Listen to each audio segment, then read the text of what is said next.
I'm Don Berube. I'm going to bring the meeting to order. Anyway, it's Don Berube, 135 River Road.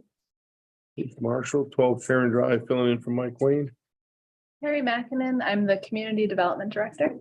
Adam Sandall, 9 Edgewood Drive. Jonathan Petrangelo, 5 Whittier Drive. Sandy Crystal, 1 Shoreview Drive. Ginger Iverson, recording secretary. We got Matt on the, Yep, Matt Monahan, Central New Hampshire Regional Planning Commission. all right. And first up, we have application 204-23, wetland protection conditional use permit application. Monroe Public Service Company of New Hampshire, DBA Eversource.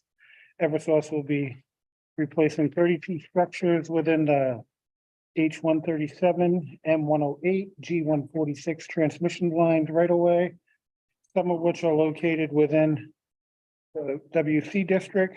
Work will require temporarily impacts of 79,551 square feet in wetlands, timber matting, and 69,307 square feet permanent, and 14,330 square feet of temporary impacts within the wetland buffers.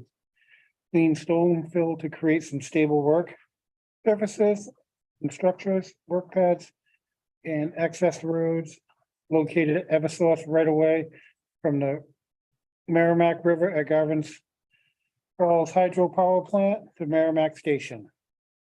And with that, I am an abutter to this, so I'm going to recuse myself and turn it over to Sandy. All right.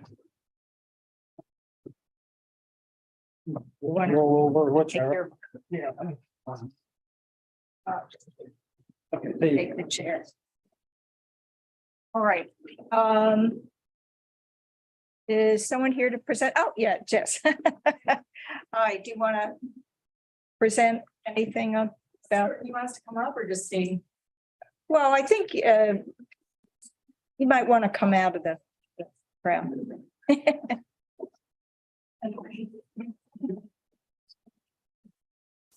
I'm Jess Hunt. I'm with Stantec representing Eversource. Thank you for having us. I'm Ashley Friend. I'm with Eversource, and I'm also with Jen Kadaswati. So as was mentioned, we're here for the conditional use permit application for the G146, H147, and M108 lines. They are co-located with the P145 line in the same right of way, and a conditional use application was submitted last year for the P145, and work is currently underway on that project. So the H137 was included in that conditional use permit application last year as well for 4 structures that needed immediate replacement. So this is replacing another 28 along the H137, 2 structures each on the M108 and the G146. So the H137 runs, as was mentioned, from the Merrimack Station to the Garvin's substation, and then the other 2 lines are right next to the Garvin substation around the Merrimack River. Construction is anticipated to start around the spring, depending on the availability of materials, and continue through 2024, where they'll be doing restoration. We were here for the Conservation Commission meeting on Monday night and discussed whether it would be the same access as already is in place for P145, and that should be the case, and there should be no additional access created for any of the 3 lines. Also mentioned was there are any time of year restrictions as far as wildlife goes, and Eversource is in continual consultation with the New Hampshire Fish and Game Department and the Natural Heritage Bureau. For the Fish and Game, they met this week with them, and it looks like the wildlife protection measures will be similar to what's already in place for the P145 line. I should say P145 runs in the same area from Merrimack Station, then through Pembroke and into Concord, as does the M108 and the G146, and the H137 stops at the Garvin substation.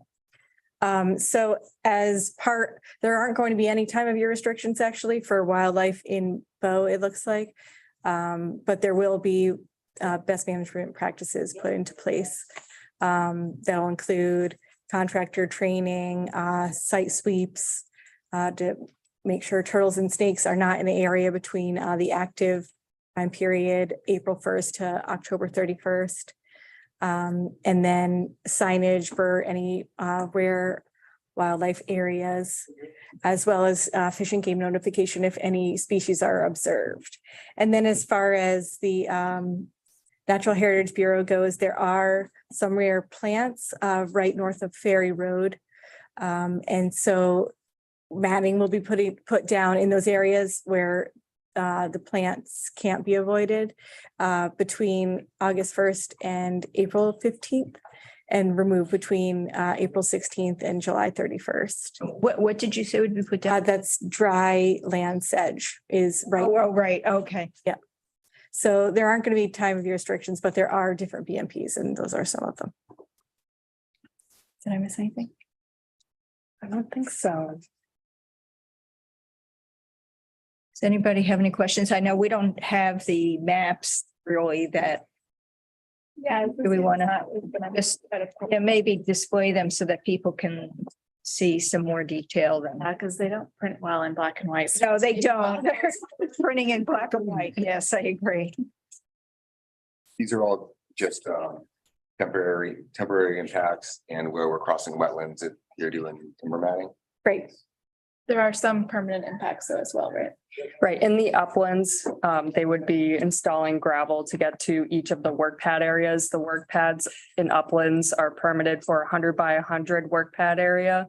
So they'll do any grading, grubbing that's needed, put down 3/4 inch stone in that area to create a safe workspace for bucket trucks to access that location. And then upon completion, once the structures are set and the wires transferred, they remove stone to a 30 by 60 area. And that allows us like in the future to continue to access that location, but they don't need the 100 by 100, in the future for maintenance, really. It's just emergency access.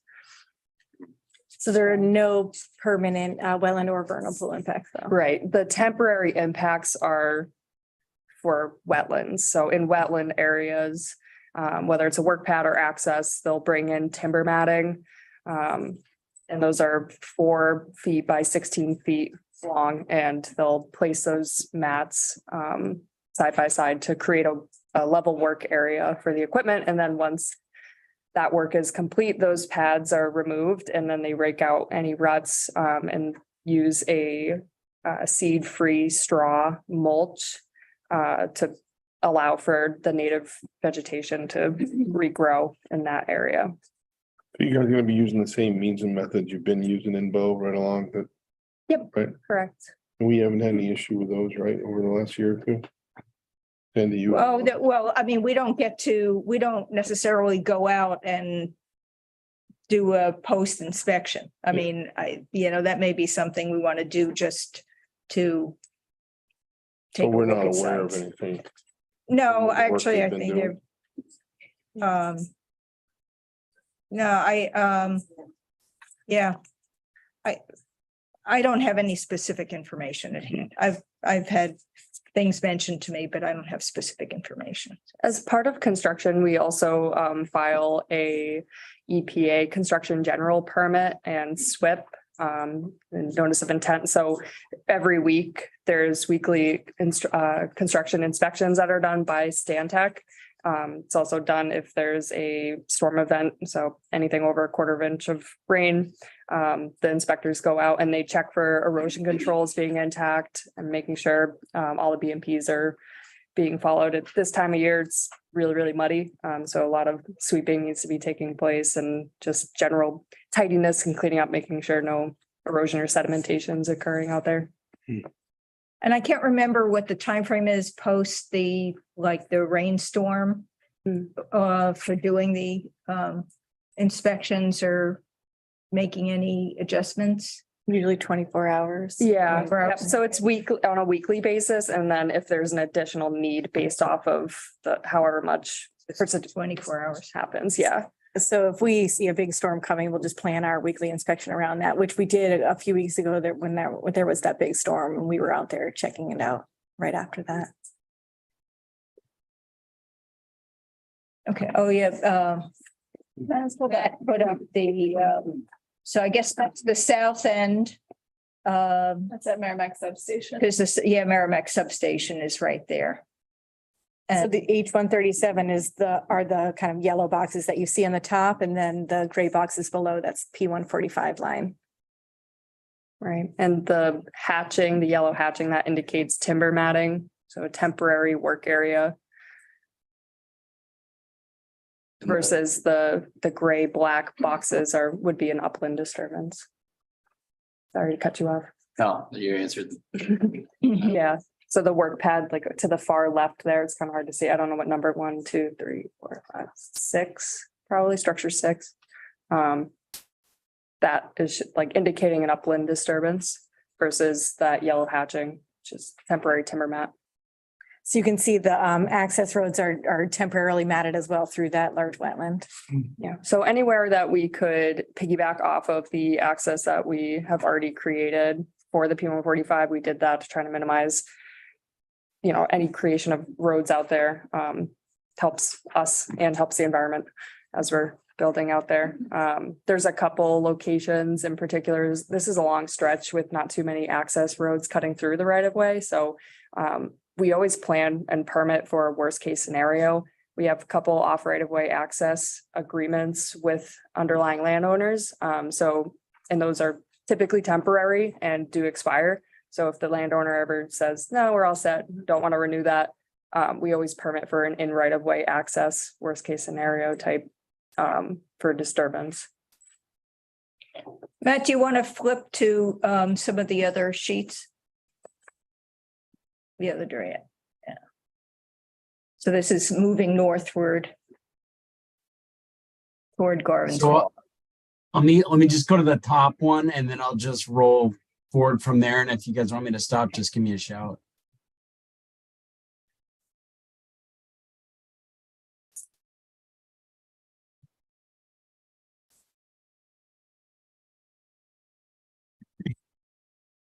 That's a Garvin's substation, the top left, right south of the Merrimack. So for the P145 project, Sandy, we had met with you and the Conservation Commission at that location. Mhm, We walked right. south. Yep.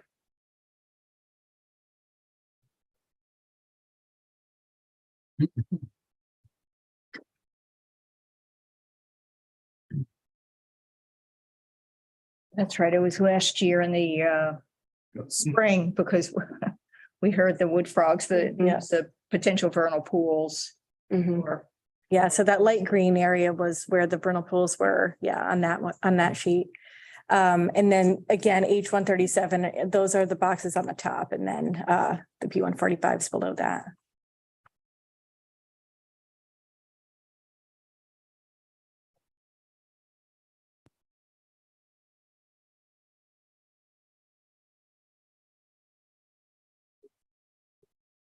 It's right in the corner. So this is an example too of an area, if you go back to the last page, like we do have a off right of way access agreement with the landowner. Not the water department, but in that vicinity, I can't quite see it, but that's an area where, again, we would utilize that same off right of way if needed, but we just add in that in right of way access, if anything falls through. And then the dryland sedge I was talking about starts next to Ferry Road in the top right, and then continues from structure 13 right there to the right up to around structure 17. So there may be some more rare plant surveys that happen this year as well.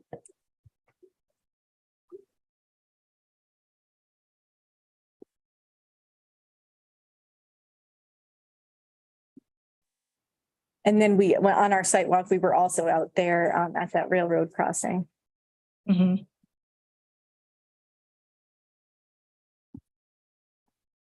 Right, that's the one where it sounded like it's an undersized culvert, but it's underneath Exactly. the railroad tracks. And then back to Merrimack Station. All right.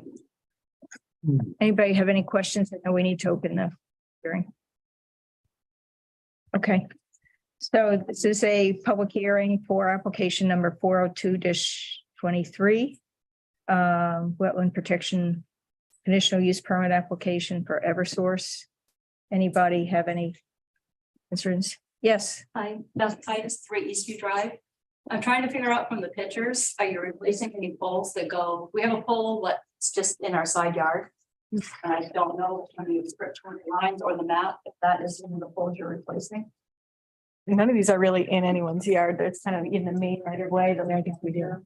So the ones that are down in the thank you. fields, where you've already gone. Okay, so in addition to that, I have photos of, so I grew up in this property that they've worked on. And I did photos of a before and after, what it looks like, what the property looks like. So we grew up there, I grew up there. We put a conservation easement on this property, so it would remain undisturbed, untouched. And this is our trail, and if you can see it, this is their, so our trail comes here. And now it drops off, there's a 6-foot bank that we have to go down if we want to use this trail. The trail used to be flat, it used to look like that. These are the photos, this is looking back towards Garvin's in a north direction. And I submit those that I just have concerns about what they're doing to the land down there, that I don't see how they're gonna put it back. And if you go to the next one, keep going, one more. The one, we have an old farm bridge after that one. That one. See to the left, this is where our trail used to go, and they put this real high one up and a steep bank. And they put rocks beyond the bridge that's completely blocked right now, so we can't use it. And also because of the 6-foot drop off, we cannot access the hayfields that are on the bottom there. And if it's not, there's no way to get a tractor down there. And they usually put manure down in the spring and they hay it summer and. Do you have the lot number? Yeah, no, okay. 887 Route 3A. Matt, do you think are you able to look that up for them? To look up and on Is my it under, GIS. it's under Titus? No, it's under Lindquist. Lindquist, right, okay. Hold on, let me, give me a second and I'll see Yeah, if I well, we can. can keep talking if you want to look at that in the background. And also that entire roadway was stone. Anything you see on that was gravel, was all stone until they plowed. And after it snowed, and all the stone now is on its side. While we're waiting for that, should we make a determination that the application itself is complete? So we can finish up hearing. Right, sure. Yeah. So, I'm sorry, I didn't know if you. Who's matting all through? Except jurisdiction. They will for the. I'll move it, so moved. Second. No. All those in favor? Aye. All right, cool. So I would ask, there's 3 different tabs showing up here. There's, Actually, Lindquist, Lindquist, okay. Lindquist, LINDQUIST.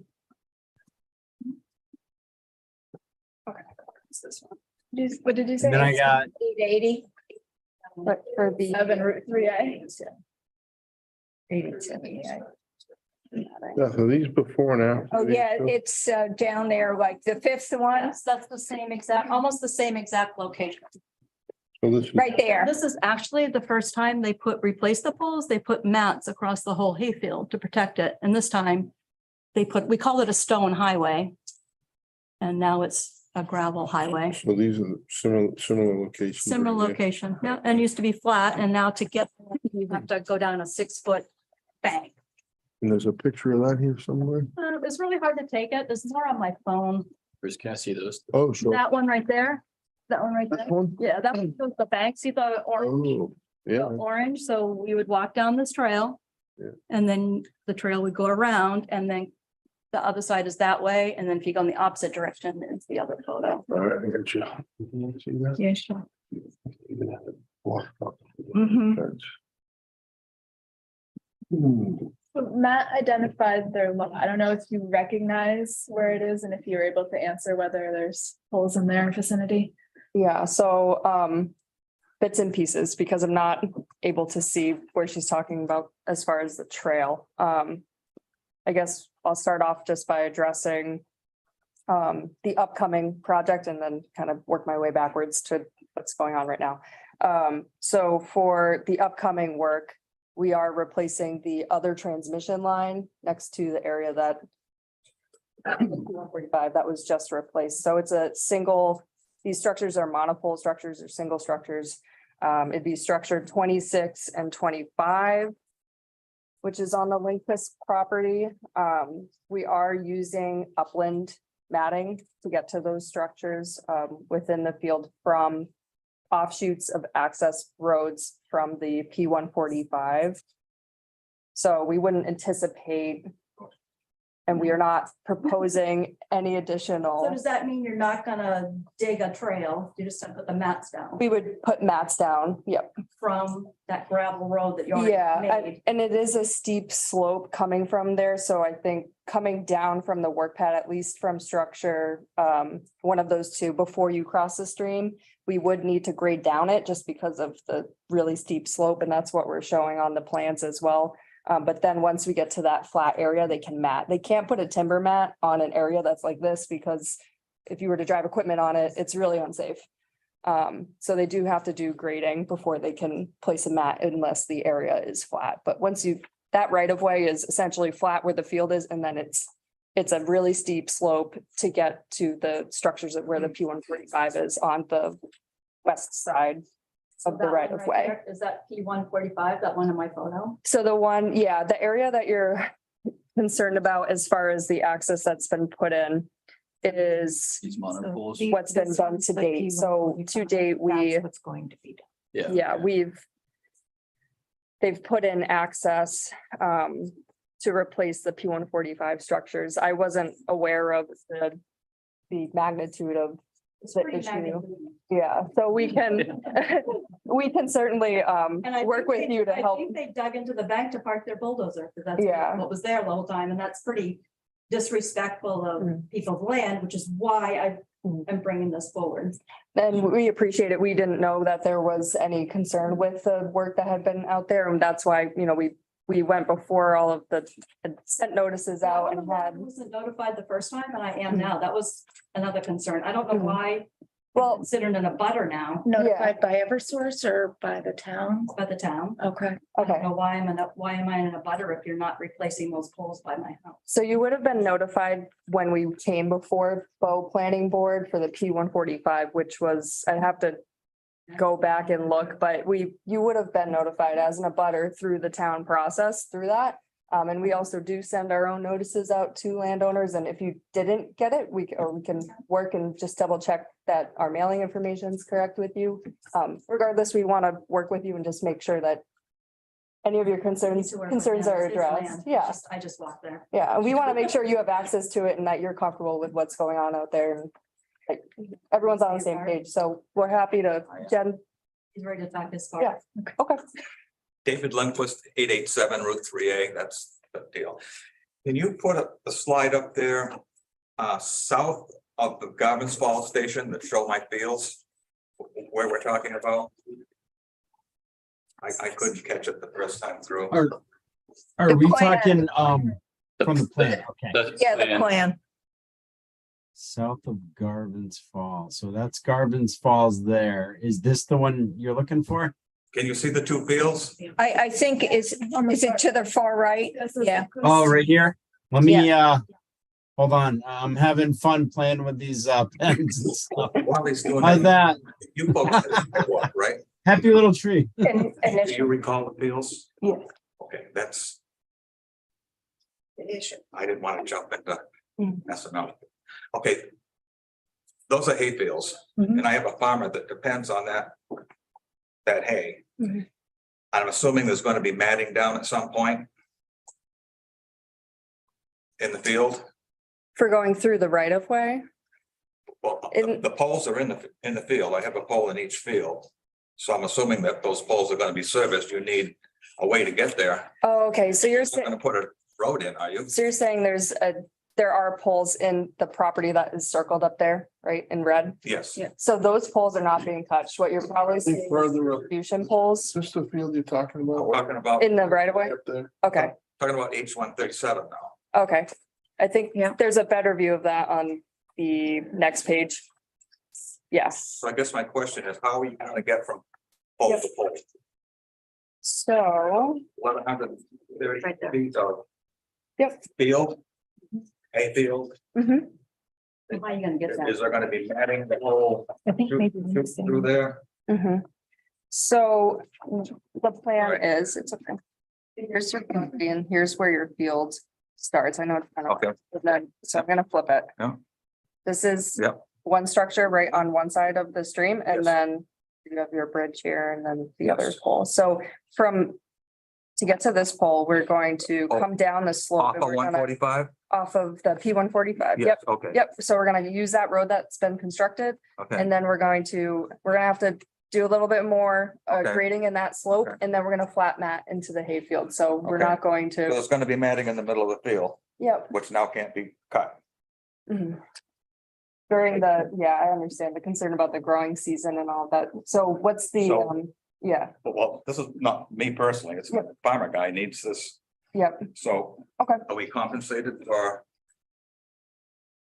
200 bales of hay that we're not gonna get, that's certainly something that we're open or is that to something we chatting about, and, discussed at a different yeah, we time? can, I think Didn't mean to as hold- far as, hold- Oh, yeah, that's fine. yeah, Okay, and, so we will yeah, work together on this. You know, you're Yes. very hard to reach. Their 1-800 number, send me to a meta alert. Alerter. Hmm. I don't know why it's weird. okay, well, we'll make sure that you guys have direct Hotline. contact information Hotline. with us, and no, not a hotline. I'll give you my personal number so you can That'll work. reach me. That's no problem. And we're happy to set up a site visit to talk about the issues that you brought up today. As well as, going forward with, Okay, not to spend a lot of time on it since we're gonna work one-on-one, of course. but her concern is the super highway we have going through P-145 now. Yep. Is that gonna be there 2 years from now? So the Still gonna intention, be a super highway? the intention is to keep the access in there for future maintenance. So in other words, you're not gonna restore. I don't know, how did you used to put Wait, I it? printed it. How did you used to put it? No, I printed it. We never knew you were there or something to the effect of that, so that's not the case this time, right? Well, I think we can definitely talk about specific restoration, but ultimately putting in the access road and keeping the access road in there, building it once and not having to go back and build it again is something that we look to do. But if there's specific restoration requests, then we're most definitely open to them. Oh. Oh, I think, I talked to the guys a couple of different times. sure, That 6-foot embankment that we need, I'm assuming that's gonna be fixed by Spring. manure time?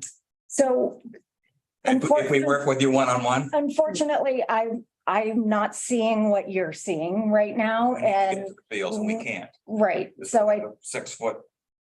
That they took the fill out, sure, made their road, right, and there's a temporary fence across. right. I think I would be more than happy to meet with you and meet with our construction representative Okay. who can ultimately direct the crews to say, fix this, do that. More than happy to meet with you, Ashley. I'll bring her along too, just to make sure that we're being in compliance, but I don't see why we couldn't have a discussion to see what can be done so you can get access to your fields. And compensated for the lack of. We work with property owners who have hayfields very, very So you- frequently, so I mean, sometimes it's about construction time, and we don't place those mats until after the harvest happens, and Right. that way we're minimizing the impact. If that's unavoidable just because of the timing for outages, because we're only allowed to get those outages at certain times, then we would certainly work with you in terms of proper compensation if that was. One more quick what- question. Yeah. I appreciate your patience. Okay. H 137.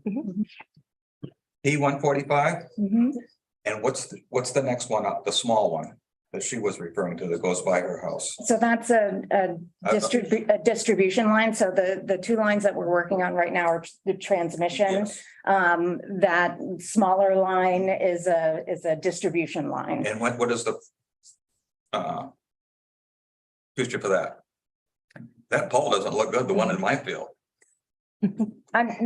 We can take a look at that. No, I didn't. We don't want I to. didn't.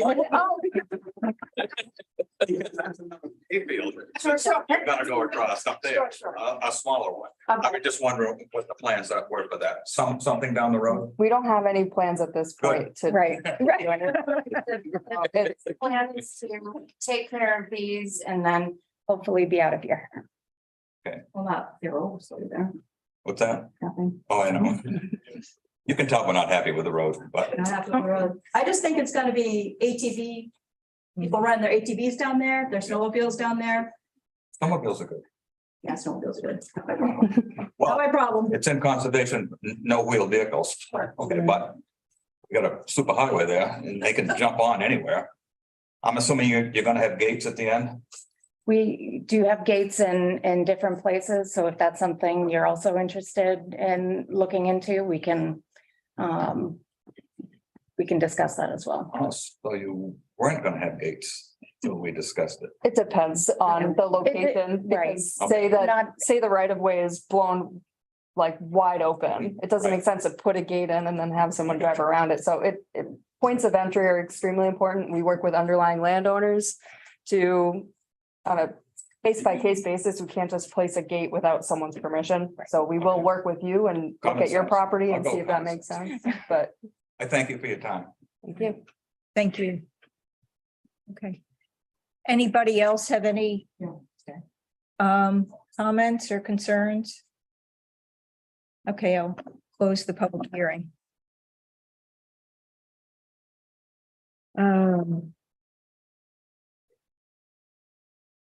Okay. So I guess for any potential conditions of approval, and I guess we'd like to know some of the follow-up with the Lindquist as well.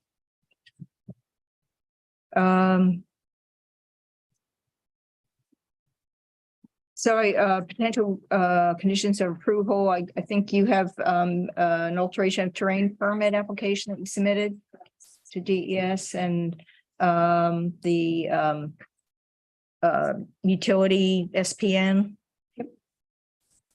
And I can't remember whether did these come close enough to require shoreline permit? I don't. Yeah, I think they cross over closer to the Merrimack substation near is that Bow Bog? Oh, yes, okay. Yep. Okay. The shoreline. Shoreland permit also. Yep. Okay. And then the EPA, the NOI. Mention. Any other conditions? I guess, do we want to have something on just reporting on follow-up? I guess that's not necessarily a pre. Just Pre-work. thinking Yeah. maybe just something to say, follow up with the abutters regarding the issues outlined tonight. Right, and report to us. Yeah. I'd like to specify as a condition in there that they address the destruction of the access issue for the trail that was there. And also that however they leave it, it's consistent with, there's a conservation easement on the property, is that right? So if the conservation easement says no wheeled vehicles, then how they should leave it should not promote the use of wheeled vehicles, so. Whether it's gates or whatever, but I don't think they should leave it in a way that's not consistent with the conservation Mhm. easement. Right.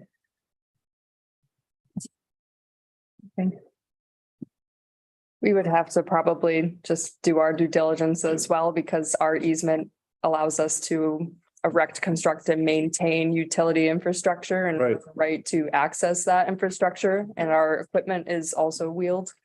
But we're happy to work with the underlying landowner to discuss ways that we can access where we are prohibiting and helping with any sort of Right. trespassing that's going on. But I just want to make sure that that's clear and on the record that we can't obstruct our path. Okay. Does someone want to make a motion? Crack at it. Make a motion to conditionally approve application. 401-23. Two. I was gonna look at this. I'm reading the wrong one. That would be bad. Right. Try again. All right. Make a motion, to conditionally approve, application 402-23. Following conditions, receipt of, NHDES permits, the AOT permit and the, wetland utility, Notifications notification, EVN. from shoreland. And the shoreline permit prior to beginning work, and also filing the EPA construction general permit notice of intent. Just a And quick. Yeah. Sorry, just a quick reminder, did you guys want to spin through the criteria for the CUP I was wondering. before you make the motion? 1001 and 5. Oh, you didn't, okay.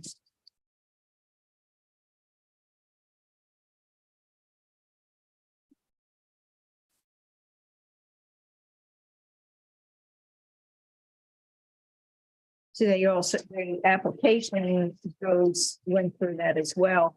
That's probably what should be distributed to members. What should That, just the Oh. part of the application that talks about meeting the CUP criteria.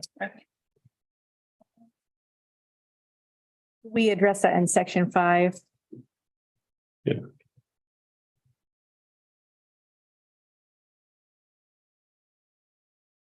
We don't have the whole document here. I have it electronically, but Yeah, we're adjusting things to figure out exactly what we need paper of. yeah, it's, So.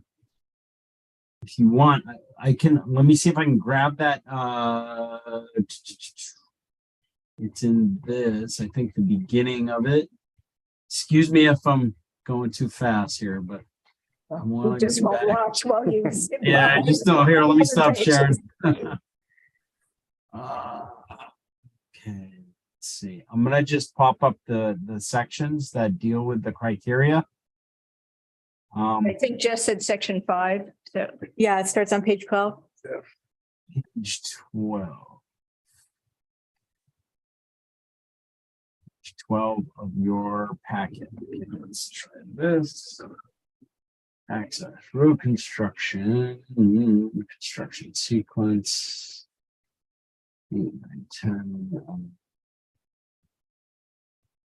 12. Okay, here we go. I'm gonna do a share screen again and then just tell me to roll forward and we'll go with that.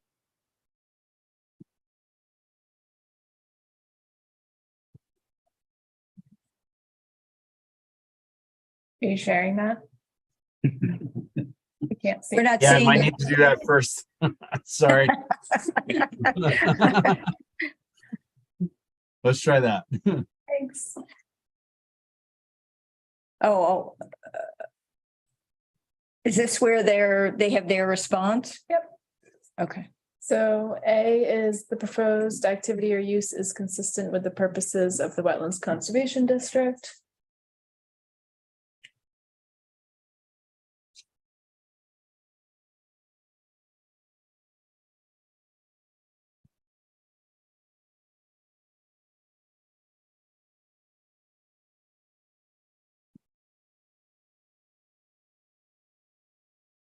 I don't know if we mentioned, but it's in-kind replacement, so there's no new regulations.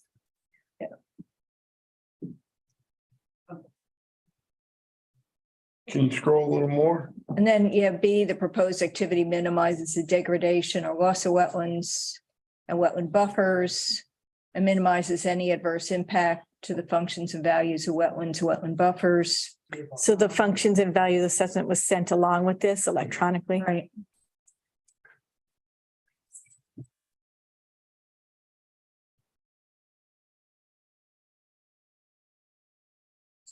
Proposed activity minimizes the environmental impact to abutting or downstream property and or hydrologically connected water and or wetland resources.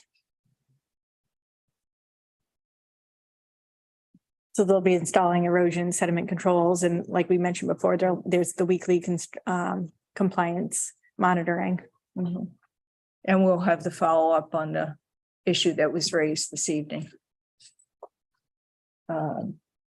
Okay, the proposed activity or use cannot practically be located otherwise on the site to eliminate or reduce the impact to wetland or surface water and or its buffer area. And such, and that's.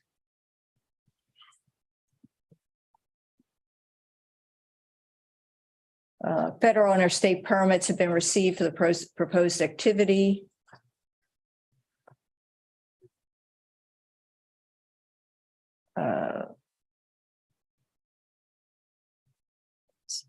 Yeah, so we already went through all that, and then there'll be a conditional use permit in Concord, and then a special use permit in Pembroke for where the M108 and T146. And will, F is where applicable, proof of compliance with all other state and federal regulations has been received, and I know we will receive it, or you send it prior to the work being done.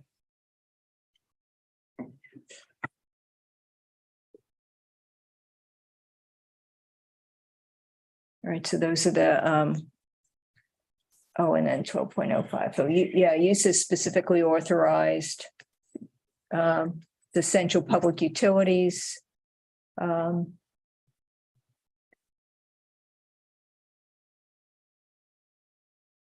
the table of use regulations.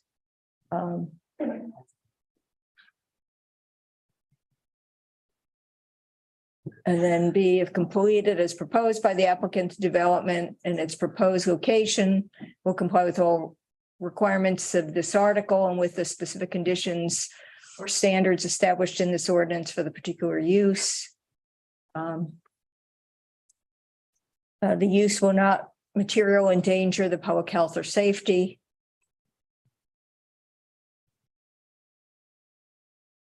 D is the use will be compatible with the neighborhood and with adjoining or budding uses in which it is to be located. Well, it's located there already.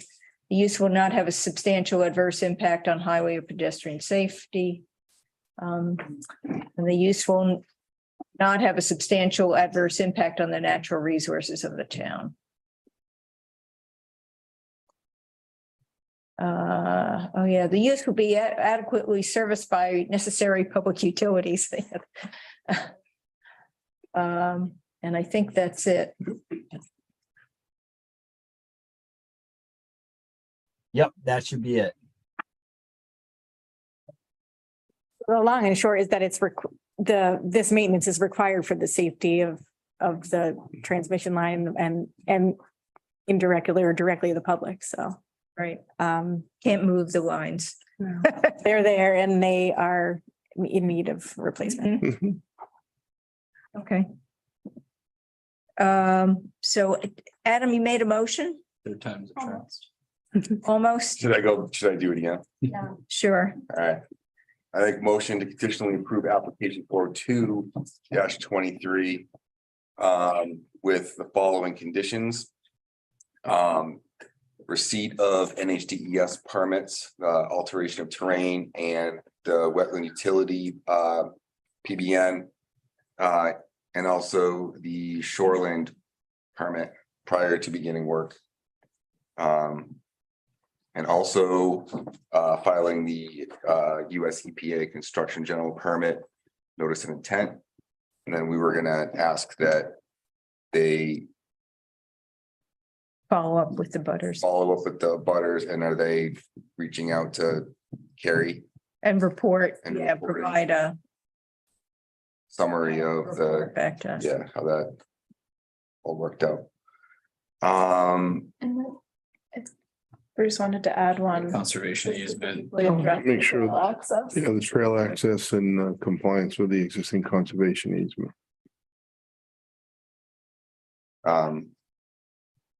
Do you get that, Ginger? Okay. Pretty much. As the proposal complies with zoning ordinance articles 10.01 and 12.05, given the plans presented. That is my motion. Second. All those in favor? Aye. Aye. Opposed? That's it. Thank you. Jen, could we get your last name, the spelling? CODISPOTI.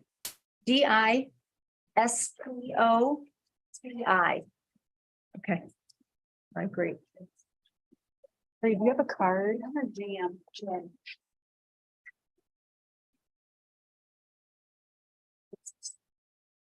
I think this is mine. Hope I didn't walk away with anything that was yours. Jen, I'll give. Yeah.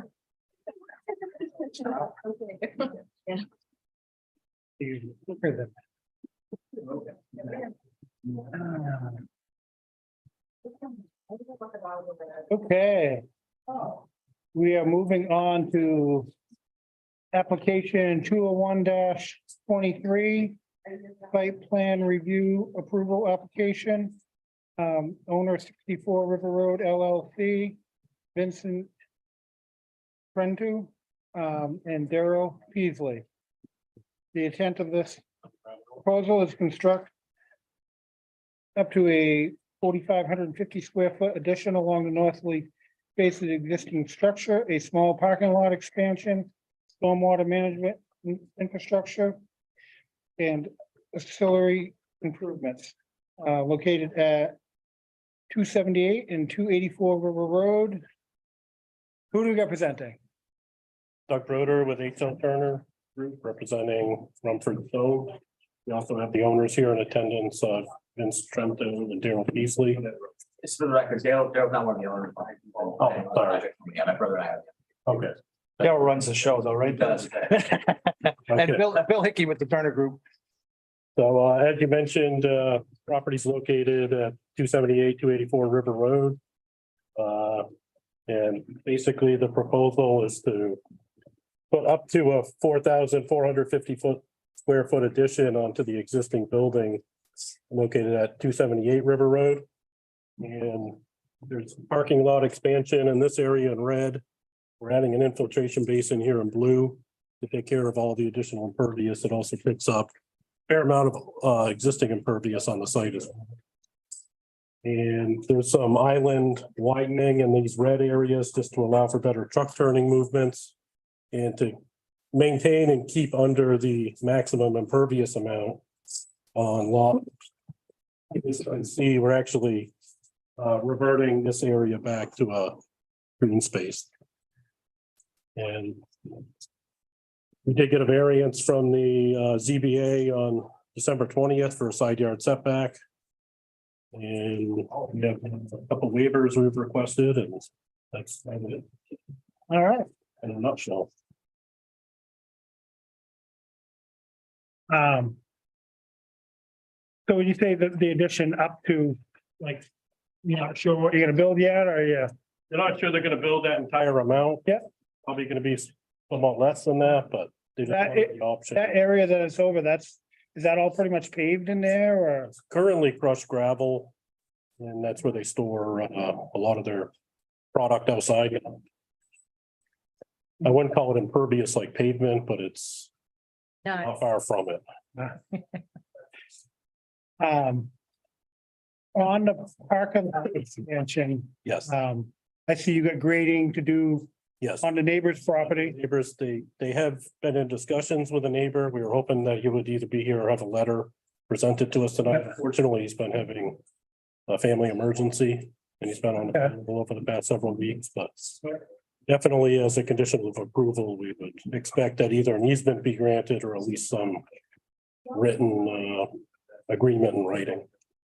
Which everything is a cut ins though. Correct. I mean, if anything, it's gonna take some of that water flow onto your. That's correct, yes. And it's very sandy soil, so I don't. Yeah. Run off. If it gets through the top layer, it's gone. Right. Actually, it looks like that, the grading goes. Oh, never mind. That 232, yeah. So it goes towards it looks like it goes towards, is there a high point here somewhere? Not No. sure which you're looking at. I'm looking at this one with the grading. So there's like Grading some, plan. there's like some spot grades here that are 231, but then there's like a 232 contour line. You want C3 or? Uh, So I'm looking at the same thing. So if you look at that red, there's a red line on there, although yours, oh, yours was photocopy, sorry. You see that line that looks like a tick or a T? Yeah. That's the actual daylight line or where it ties into grade. Then you see the tree lines just slightly behind it. That's about the high points, all right, Doug, of that Yeah, little- oh yeah, that's a plateau up there. So once you go up that hill, I would say it's maybe 8 feet high. It's dead flat. Mhm. That would be the high point of, I guess, the plateau, for lack of a better. Yeah, I mean, I'm just looking, but it looks like it's. I mean, it looks like this whole parking lot's going to this guy's property. Well, the parking lot's still on the subject property as well as the drainage swale at the toe. It's just Yeah. it's just. Oh, I'm sorry, I didn't. The slope I going don't up. see this, there's a swale between the, Yeah, if you see that, there's a dark dash line. oh, yeah, Okay, underneath. so there's Okay, the- all right, I see it. So this is all going to the swales at the top and then that goes, Yeah. okay. Yeah, if you- I see it now. That makes sense to you. We have, I mean, it doesn't, well, if you look at page C6, there's a detail. So are the spot grades? The Those are like- spot grades you're looking at, those are the grades at the edge of pavement. Okay, so that's not the swale grades, those are, Correct, that's at the edge of pavement. all right, so the swale pitches obviously to the, Yeah, swale pitches down, it's actually, it's a kind of a special kind of drainage swale, it's an under drain. So it pitches down over 2 feet, down 6 inches below the parking lot. And then there's crushed stone filled with a drain pipe. And conveys it over to the filtration basin. Basically, it looks like it's going from 229 down to 228. yeah, the I. Yeah, I 229.7. over at the end. Yeah, correct. 228, Oh, right. Yeah. so. That's the invert of the pipe. So in this pond itself, it doesn't, maybe there's a detail that I'm missing or something, but it doesn't look like there's any kind of outlet. I know it's an infiltration basin, but Correct. you know, if you get to, if it's not, So you we, know, properly maintained or they're not pulling sediment out of it, is there like a spillway or there's something? really no way where for it to spill over because the site's graded up towards the back. Yeah. And so to compensate for that, I designed this to hold up to 100-year storm flow for the area flowing into it. So the probability of it overflowing is very minimal. And if it did overflow, it would come into the parking lot. It would come into the parking lot and it would go back down towards the road, which is currently where it's going now, uninfiltrated or being detained.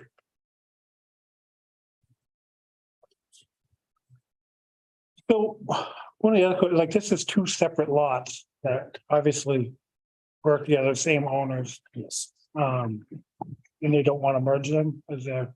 The reason they would prefer not to merge them is in the future, if they decide to move the business, they could sell each lot separately.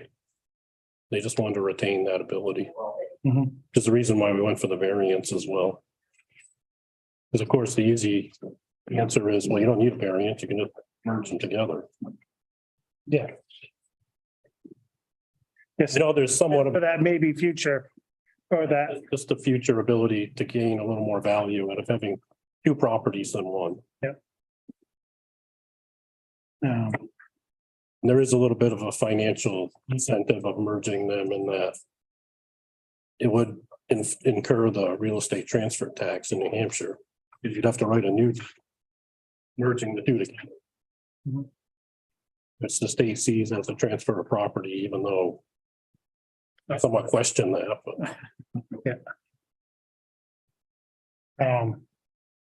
is Matt, what was, there issues that we did worry about with the, Yeah, so one thought was, you know, if you don't want to merge them, that's fine. I mean, what about just doing an easement just to make sure that, you know, down the road, you know, the future's unpredictable and, you know, if one of the properties got sold or whatever, right? I mean, you've got half the site associated with one lot and then, you know, the parking and stuff associated with the other. What about like some kind of easement just to say, hey, you know, as long as the business is there, the you know, just to tie it to the site by saying there's an easement on the other lot to allow it to continue. I guess the only question I have is, I don't know what we would include in the easement, like type of language, would it be for access? yeah, I'm not sure. Part of that too would be, it's New Hampshire, you can't legally grant an easement to yourself. So you'd be granting a right to yourself at this point for some future benefit that. Well, Well, isn't, you do it to the lot. lot. You would do it to the lot, as you know, the map and lot, as opposed to the you know, the owner. Matt, are you talking about the grading goes on to adjacent property? No. This is a property line running right up the middle.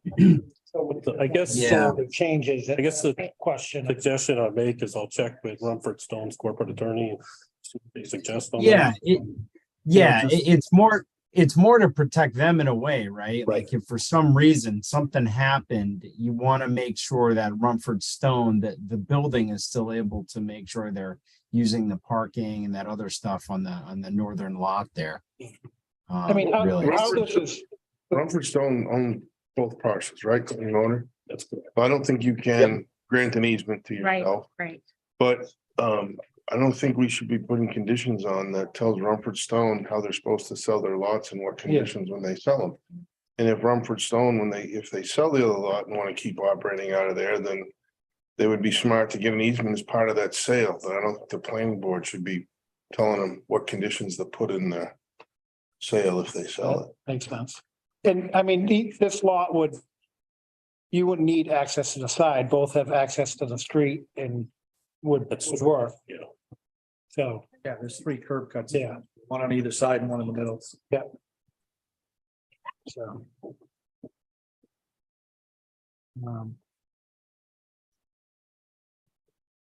Anybody have any other questions?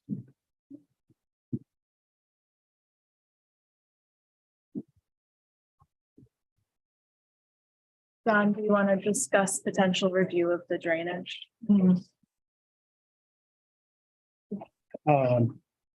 If we need a third party on it. I mean, I'm not a drainage expert, so it looks pretty basic. I don't know what the board's, I think it'd be good to get a second opinion. This is an AOT. Isn't it too small? No. Yeah, it's like Right, it's it- under the threshold. Right. And there's nothing there now, right? I mean, Correct, there's nothing there now, so. I mean, I'm confident in my design, but I mean, he's putting the stamp on it, right? he- I mean, the area, I mean, I think it's gonna be a huge improvement, even just with what you're changing out front for the larger islands. Yep. And you size that rear detention pond for 100-year storm, you said? yes, That's the 100-year with the updated. yes, with these Right, precipitation climate, right. Yeah, okay. so-called Cornell rule. to the latest 100 years. Yes. Right. Happens every 5 years.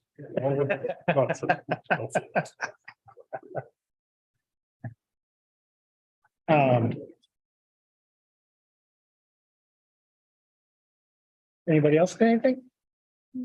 So department heads had a few questions about truck movements throughout the site. I don't know if you're able to discuss that a little bit, but tonight, or if we need to come back with. Well, I don't have any truck turning templates, but I mean, currently in its configuration, there are trucks that back into and out of the street. I did discuss this with the owners and they're more than willing to provide flaggers and traffic control during those times. I mean, they can get around a lot now, A full-size tractor trailer truck, I would. can't get They around. come in that center driveway between the two buildings, either back in pulling and the opposite coming out. That's really, The other, you know, everything else is just, you know, employee vehicles around the site. Yeah, it was like at our TRC meeting that some department heads had some concerns about trucks backing into the street and causing issues there. I guess, you know, how frequently that situation happens? I don't know, how many deliveries do you guys get a week? Roughly. Those big trucks are maybe 2 or 3 a week. Yeah, this addition can change the footprint of the market, traffic flow. Right, and I think the owners agreed that, you know, if a truck's backing out to give them some guidance and some help with traffic, And we have staff, so. yeah, you send somebody out there to guide them and Yeah, and just let any oncoming traffic know there's a truck backing out. it's definitely a pretty wide open area and Right, and every time you get a driver, this kinds of trouble, usually you're Right. But this proposal is not increasing your deliveries, right? No, Oh, it's the same employee count, It's the same operation there. correct, You're just putting some of it indoors. correct, and making a little more parking, yes. Proper parking.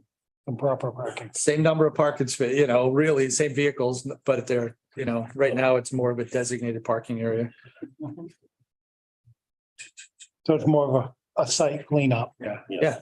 and but our offices are in the shop right now, and this enables us to move the office, the addition, perhaps manufacturing.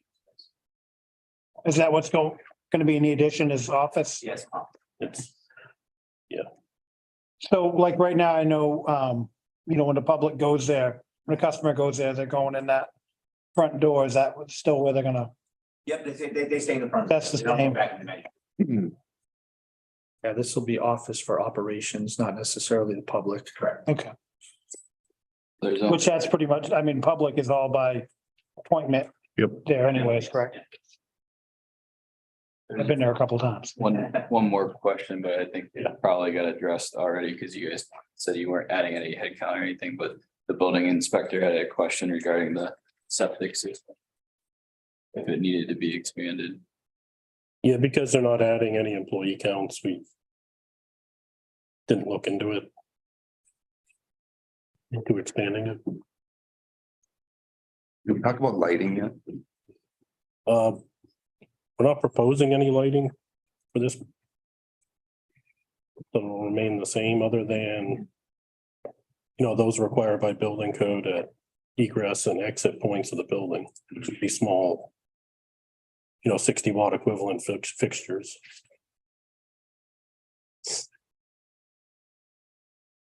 Yeah, so we're parking and a little bit of addition. Is there something that shows the drainage, the traffic flow? Because I know several departments kind of asked for that, so I guess maybe we should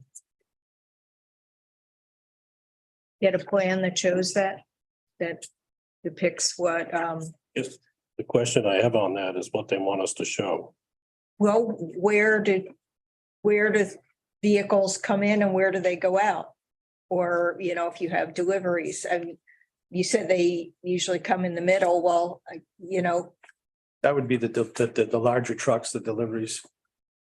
I think that the employees are Come in. outside driveways, if you will, right, well, okay, which is where the parking is. right, but I think if it's think it- depicted on plans. I think it'd be hard to depict it because how are you gonna control where, That's- like, if you're coming from one side or the other, like. I don't know how to graphically depict that on a plan for them appropriately. I mean, I can write a narrative towards it. Well, I mean, This is put general. an arrow, you know, I mean, there's three different entrance potentials, like to control that, I feel like that would be extremely complicated to try to put a marking, like, what are you gonna put arrows that, like, I Yeah. don't. Even if you put it on a plan, like, controlling that is gonna be, I feel like, difficult. Like, you put arrows on there all you want, Right. but the flow of the traffic. well, I'm not saying that, you know, every single vehicle has to go this path. I'm just saying that if they have a way that the vehicles are expected to come in and exit, you know, clearly there's been several departments asked about that, and I don't Has it think, been this more about the trucks that are backing out or is it? It looks like the comments were regarding the trucks having to back out onto the street. It was that would be the concern. yeah, the From the fire police. department did talk about traffic flow when around the site. So can you explain that, just how, so is the issue that trucks are backing into from River Road or backing onto, can you just explain how truck traffic enters the site from River Well, Road? it sounds like most of them back in, Push them back in just to, Where do they, in the center. So essentially between the two buildings, most of the product is stored up here. So they back in. and unload, load man. yeah, Load base in the front. of the building. so they stop on River Road and then back their way in and then, okay. And then there's no way that they could drive straight in, I'm assuming, or they would do it Right. and do like I, somehow turn yeah, in that. I looked into it. There's just not enough room for the truck to make that 180 degrees. That big open lot area is full of granite. Full of product. That's product. Oh, okay. Yeah, it Gotcha. was really, so, I think essentially the two outer drives are two-way traffic. I'd say to the gate at the center, Yes. so you're really not gonna have a lot of traffic, at least employee traffic in and out, and the trucks are controlled with the gate, so most employees come in, park and leave. Yeah. Through whatever driveway, whatever side they park on. It's not like it's 3A, it's, you Yeah, know, it's commercial, there's a lot going on, traffic's not going fast because there's Yeah. lots of, there's, you know, lots of Site this down there. Is probably one of the better site distances on River Road. Nice long straight part. I guess there was some discussion about providing assistance to the trucks backing out. Right. If the trucks are backing in and stopping on the road, they're not necessarily, they may not need the assistance, but there are If they're other backing out. of the traffic, road, you- there are other traffic that's coming through there that's, Do you guys notice when the trucks pull up and start to back in, does somebody go out and help at that point, or could they? Yeah, Yeah, they have. Sometimes drivers stop on the road and come in and find out where they have to come in. Okay. But, I mean, Really long trailers. Right. the work on their islands to me is better defining the Yes. entrance and exits to it, because it was a little bit wide and almost a little bit. But, as far as backing in, that's what they've always done, right? Yeah. Correct. Yes. And I didn't notice in the comments where anybody said we had a lot of complaints from the traveling public about them backing in or leaving. No, it was a comment from the police department, will truck traffic be backing onto the street? With Right, but what I'm saying is they've been doing it for How long you been there? Decades. Yeah. So yes, they've been backing out onto the street and backing off it since they've been there. I think this makes it better. It's a better defined entrances there, but I don't, with the size of the lot. Unless they decide to relocate out of Bow, which as a taxpayer, I don't want. I mean, they're kind of stuck with a configuration there to get in and out. It doesn't look like there's any way to go like around the building. Like a straight truck can, box truck can go around the building. It's just when you get that tractor trailer. A couple years I ago. would agree with that, yeah. Pine trees, it. Get a little dangerous and that also freed up, made it easier for the trucks to get in and out, well, quite a bit actually.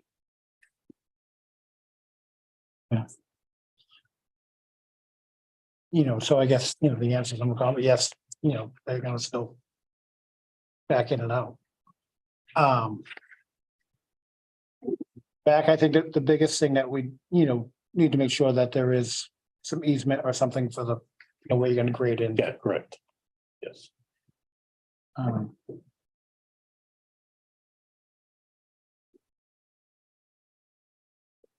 What are we gonna?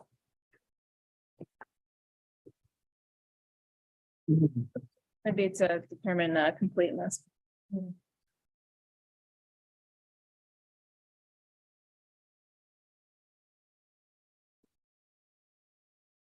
Making some motions? I'll make a motion. That. We find the application. 201-23 is complete and accept jurisdiction. A second. All those in favor? Aye. Aye. Opposed? All right, we have jurisdiction.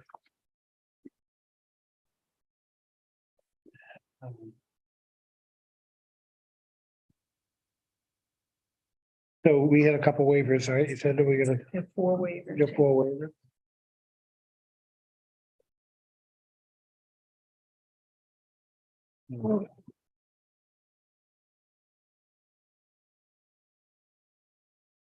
So landscape and screening, I mean, you're gonna do some work up front and cleaning this up and. Yeah.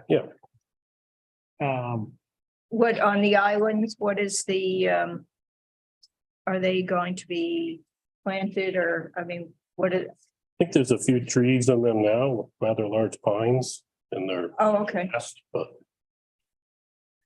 Yeah, the tree staying, they go, what's, yeah, we're not taking any trees, Okay, You're not adding any vegetation to it. not currently. You said there's an area that you're returning to green space. Is that gonna be grass? This area here, yeah, That would be just grass. yeah, it'd be just grass. because right now you can drive through there, right? And then do what you won't Yeah. do after this, is that, I mean, this is a pathway that's staying here, it's just a walkway. just, yeah. But like right now, how it sits now, you can drive through there, And right? Pretty much, Yeah. yeah. Kind of. Not supposed to, but they do. But they Yeah, will it's not supposed sometimes. to, but it's Yeah. kind of wide enough you can, but Right. not really. And then what do you, just grass is what you're gonna, Grass is.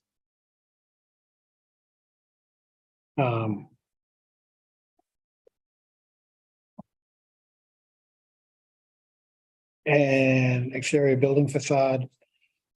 You need that for what, with addition or? What do we- Because we're adding an addition to the building. Yeah.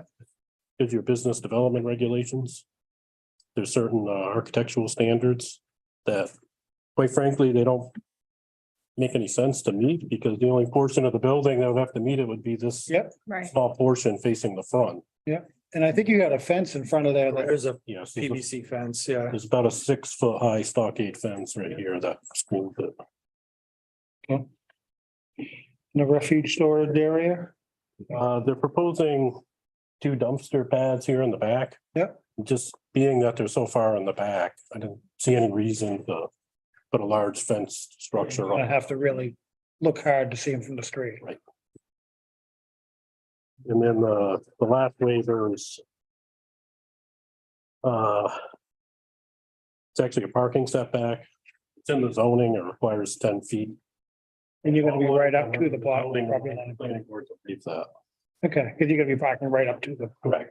So we're requesting a waiver from 10 feet down to 5.5 feet. Okay. All right, I move approval of waivers 1509, landscaping. Plain facade, 1511C refuse storage areas, and 1512.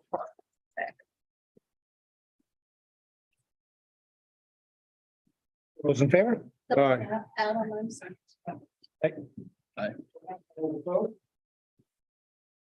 No? All right, you got waivers?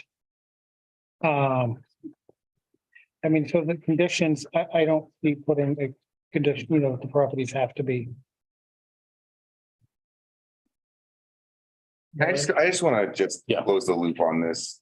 Or, no, I just don't like the trucks are backing on off a river road. Like just looking at the parking situation here. It looks like what you're trying to do is keep that swale on your property and the grading kind of outside of it, but the swale kind of, you were keeping 26 feet between the building and the edge of the spaces. Yes. But like, if you like geek that a little bit, like this way, it would create a little more space. And then could you, if you like bump this out a little bit with that, and then could you would you be able to get a truck around there? And did that? I just know the truck. I mean, you got, When you have a 53-foot trailer, yeah, another 38-foot truck. Yeah. I mean, you need a minimum like 75 feet to just make a 90-degree turn. Yeah. And that's turning as tight as they can. And, Yeah. and I just know it won't work. Did you put like a turning Yes. radius to it? And okay, great. All right, I'm done. I agree with you. I think there was a way we could do it. Yeah. Because it's- I mean, if this was a new project, you know, I don't think we'd want to be adding a new project, being able to back out onto the street, Right. but they've been doing it forever. Yeah, but I mean, if there's an opportunity to fix it, like, Yeah, we should take a look at it.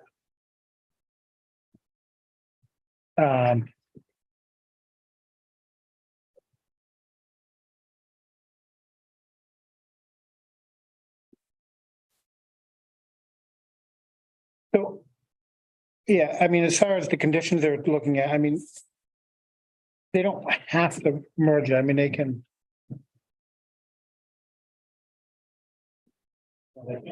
Bruce said, yeah. Put an easement on it, you're giving an easement to yourself. Yeah. And they don't want to merge the lots. They did go through the effort of getting a variance. Yeah. to not- And as far as an easement or with. Yeah, that Hang on, that's, I mean, they're gonna have to have something. and you obviously been talking to the neighbor and. They're being neighborly.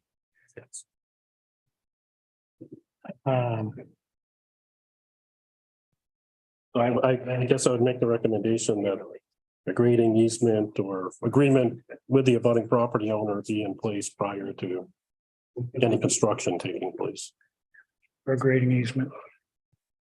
Well, that's what there's the condition.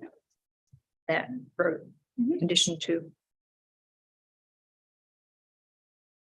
I think condition 1 just goes away, and as Bruce, if they sell one of the lots in the future, there's no them to get the appropriate agreement. It's on a different sheet. Well, they'd have to, otherwise you wouldn't meet this approval. Oh, okay.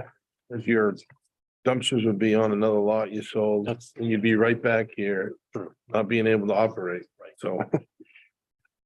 You're presenting us a plan that shows use of both lots, and if you change that, then it's gonna come right back. Yep.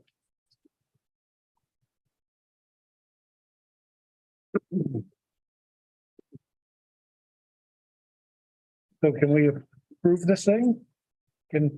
What else we need? Make that condition, you might want to ask if there's anybody from the public. Oh, yeah, this is the public hearing. Telling you procedure. Yeah, no, yeah, thank you.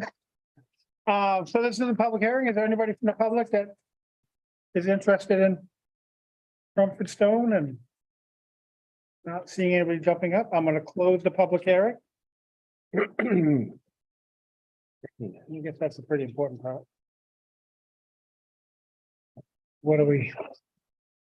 Yeah, Matt, is there anything else that we're overlooking? It sounded like the consensus was that We you wanna didn't approve it. want to do drainage review. I think Sandy mentioned that she was in favor of Yeah. it. Anything else, Matt? I mean, I think, so based on, you guys had a conversation on the key elements that I think I had in my memo. Hold on, let me. Yeah, we went through the checklist, review comments. And then we Yep. talked about the easement for both lots. We decided that one was gonna not be required. Then the easement with Yeah. respect to the slope grading and drainage for the map 36 block 2 lots, the 2 lots. And we talked about the lighting, which it didn't sound like they were gonna make any changes to the lighting. And if you did, we would want it to be downcast, but. So I Yep. think that was everything, right? Yeah, I think the big condition, and it sounds like everybody's on agreement, is that one easement to the abutting lot for the drainage slope work, and it sounds like you got it, I think. Matt, the drainage on the abutting lot, that's the ditch line you're talking about? Yeah, and the So- grading. Yeah, so All the right. I grading. saw the grading and slope, but I didn't realize the Yep. drainage went over there too. It doesn't Yeah, so The drainage doesn't go onto the other. go on the other lot. So we don't need Grading. the drainage. Trail is It's on the- their lot, it's the grading easement is only on the other lot. So I would think we would say grading and slope easement, but no drainage. I yeah, don't want to force them to get an easement they don't need it to have. yeah, it's just associated with the drainage work, yeah. But essentially, yeah, that's what it is. It's the slope and grading. Slope and grading. Thanks, Matt. Yeah. There was one other thing that we didn't with the septic system, building inspector had a comment on. Yeah, Yeah. I asked it. Oh, okay. Yeah, Yeah, so there's no additional employees. No impact to.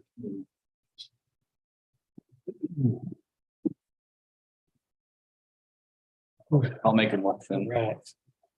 I'll make a motion to conditionally approve application 201-23 with the condition of asking for the easement for the slope and grading for map 36 block 2 lots 117A2 and 117E. As the proposal complies with the zoning ordinance and subdivision regulations, given the plans presented and waiver granted. Comment? Yeah, do we want to put in the plan note about the new lighting will be downcast? yeah. Sure, yeah, I'll add addition for the approval that if there's any new lighting, it would be required to be downcast. Also, this should be in accordance with the site plan regulations, not subdivision. Right. Site plan. There's just- Yes. Oh, yeah. Plan.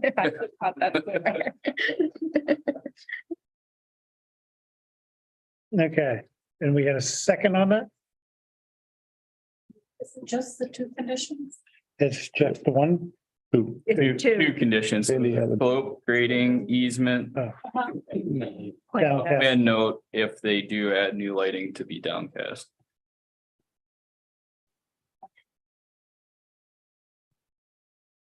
Okay, so we get a motion and a second. Mhm. Graham, all those in favor? All right. Aye, opposed? Thank you. We go. Adam. Adam.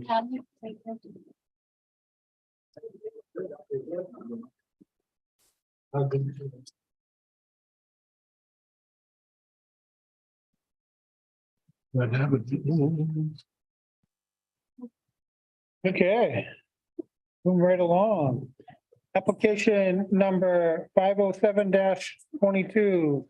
Minor subdivision approval application lot line adjustment. Owners Graham David and Christina Marie Blanks. Joseph D. and Jennifer Foster. The intent of this plan is to adjust the lot line between lot 22-22 and 22-23.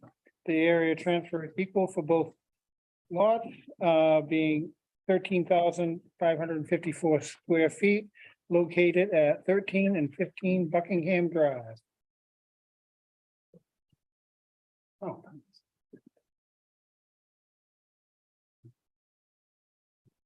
Evening, my name is Pete Weeks. I'm employed with JE Ranger Land Surveying in Dunbarton. And we're here tonight to present you a lot line adjustment. Dealing with map 17, block 3, lot 22-22, owned by Graham and Christine Blanks. This is this lot here, and the other lot is map 17, block 3, lot 22-, which is owned by Joseph and Jennifer Fox. That's what this line here is, the original line between the two lots. We're doing as you can tell, we're doing a lot line adjustment. The square footage is equal in area. It's 13,524 square feet. Both the owners feel with the original lot line, the Blanks did not have very much room in the back of their house there, so they figured this was more of a realistic layout as far as the land goes. It'll give the Fosters also more frontage. The Fosters have been maintaining this area. I don't know if you've been by there, but it's well maintained in that area. And this will, as I said earlier, this will give the Blanks more of a backyard. And the well, as you can see, is very close to the lot line, so that'll give them that more area. All this change meets the zoning requirements. The RU, the rural district. As you can see, parcel A, which is in orange. This will be, the Blanks will be transferring that land to the Fosters, and this one in green, the Fosters will be transferring that land to the Blanks. We have requested 3 waivers concerning this project. I guess the first one is section 302, 6.03L and 604C, which deals with contours, USGS data.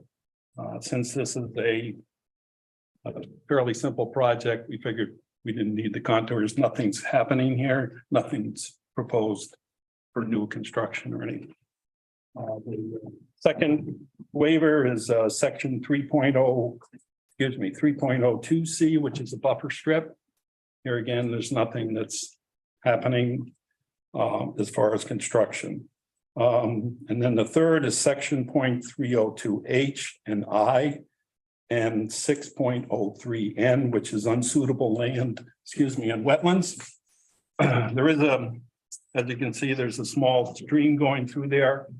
We figured since there's nothing going on as far as any new construction, we felt that the wetlands didn't need to be delineated. So that's about it. So I'll take any questions the board has. All right. Thank you. Looks pretty simple to me. That seems to make sense. They're gonna have some more land. I don't know if anybody has issues or questions on the board. I just on the wetlands, so I understand from what you described that the property owners are looking to maybe expand their yard to have more of a backyard.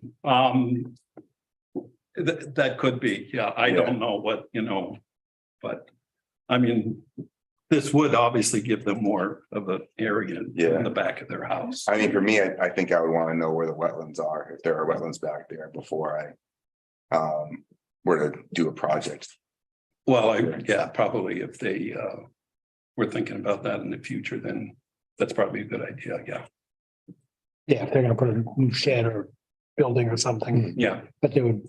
I mean, if they did do any construction, they would obviously have to have the wetlands delineated. Right, I mean, or even like, clearing trees or grading or, all the other things that you do to expand your yard.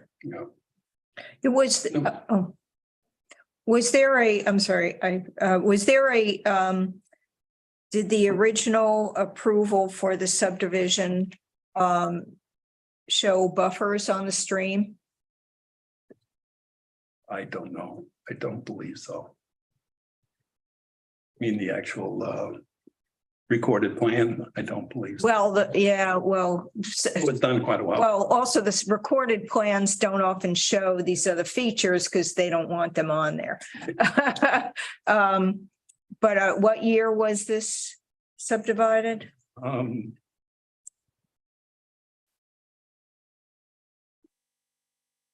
1986 was two plans and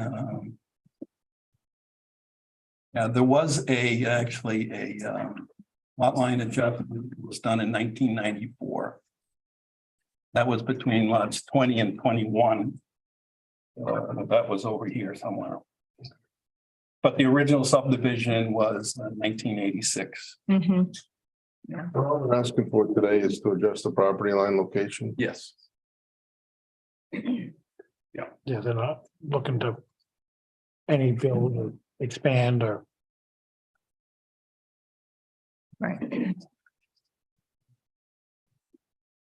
Well, just as a, we need to. accept it, right? I'll make a motion to accept the completeness of the application and accept the jurisdiction. A second? All those in favor? Opposed?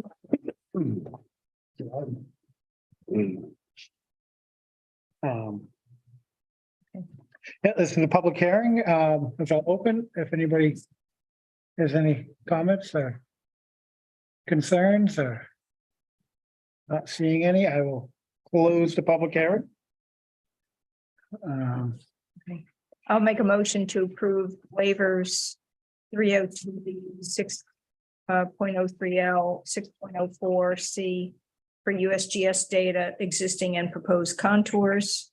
3.02C for buffer strips, and that's the subdivision buffer strips.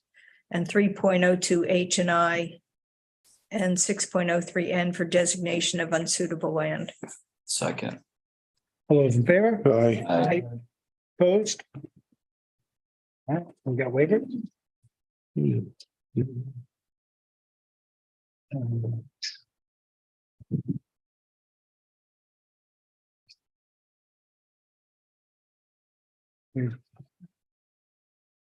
Any other concerns? I'll make a motion to additionally approve application 507-22 with all of the conditions as previously listed as the proposal complies with the zoning ordinance in site plan This is actually a subdivision regulations, given the plans presented and waivers granted. There is a suggested condition to address any outstanding checklist review comments. And I guess the question is, what are those checklist review comments? So on the last page of the, there's magnetic and grid north are required. Northern and eastern the two ties, so the elevation added. And the street and right of way width are not in the plans. So seems like fairly minor notation things. That's easy enough to add. Thank you. Right, but it's, I guess, I find it helpful to actually, like you said, like list them out rather than say address the checklist items, because then it's not really clear what's really outstanding. Sorry. That's part of your Right, motion. and I'll add to my approval of the application motion that we address the outstanding checklist items inclusive of items number 24, the magnetic and grid north are required. The one is provided. Northern and easting for the two ties are provided. And the street and right of way, not in the plans. Was that with note? Refer to them as the numbers. They're 24, 25, and 26 checklist. I'll second. I think the coordinates just need the elevation. Exactly. Yeah. All those in favor? Aye. Opposed? Danny. Danny. Good. I'm interrupting. Thank you. All right, thank you. All right, The one everybody's been waiting for. Sorry, I missed that checklist. Couple waters. Sure. Yeah, the checklist item. That's my fault. I didn't realize. In. All right, now we're gonna move on to application 401-23. Wetland Protection Conditional Use Permit Application, owner Justin Stevens. The intent of this plan is to obtain a conditional use permit for the construction of a residential driveway with 2 culverts that would allow access to the buildable area on map 2, block 4, lot 8. Wetlands impact 2,871 square feet. Wetland buffer impact of 3,037 square feet. Located at Bellevue Drive, map 2, block 4, lot 8. Thank you. Would you like me to proceed with? Yes. Good evening, Mr. Chair, members of the board. My name is Spencer Tatum with Meridian Land Services. I'm here on behalf of Mr. Justin Stevens, who's also with me tonight to request the board's approval of conditional use that impacts the jurisdictional wetland areas as well as the 30-foot buffer associated. 1973, I believe this is all in the packet, 1973 was subdivision of land proposing Bellevue Drive and the lots, it looks like it's a multi-phase project. Recorded Merrimack County Registry of Deeds. I think it's number plan number 3767, in which you could see a portion of our right of way that was dedicated for access to lot 8, which is lot up here, lot 2-4-8. I say all that to say that there is no map and lot number associated with this project. Ostensibly, it'd be the Bellevue Drive right of way, but it's basically a paper right of way for access to lot 8. The Conservation Commission did a site walk. We've been before them twice, both to go over the NHDES wetlands permit application and receive their approval for conditional use or their comment, elicit their comment for the conditional use proposal. Essentially, there's a 50 by 200 foot right of way. It's the edge of the current traveled way. It's plan view south here. You can see the edge of the pavement, and then it's forested hemlock, red maple area with patches of kind of a mosaic of poorly drained wetlands that has ephemeral saturation and surface ponding. Wetland areas are not vernal pools. They simply don't have the hydro period because of the soil conditions in this area. It's a sandy substrate. It fills up with water during periods of runoff or precipitation or meltwater and then drains out. So because of that kind of quick hydro period, you can't establish vernal pool biota. But it is jurisdictional wetland. The area is demarcated on the plan with a dash ... And the 30-foot wetland buffer along with the wetland basically encompass the entirety of this right of way, which is probably a large reason why it hasn't been developed to date.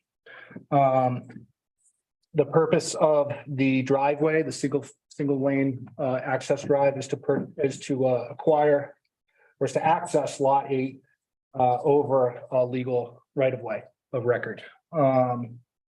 Obviously, to do that, we need to the applicant is seeking an NHDES wetlands permit application, conditional use permit, likely a variance for lack of frontage on a public road. I guess that's the zoning administrator's purview.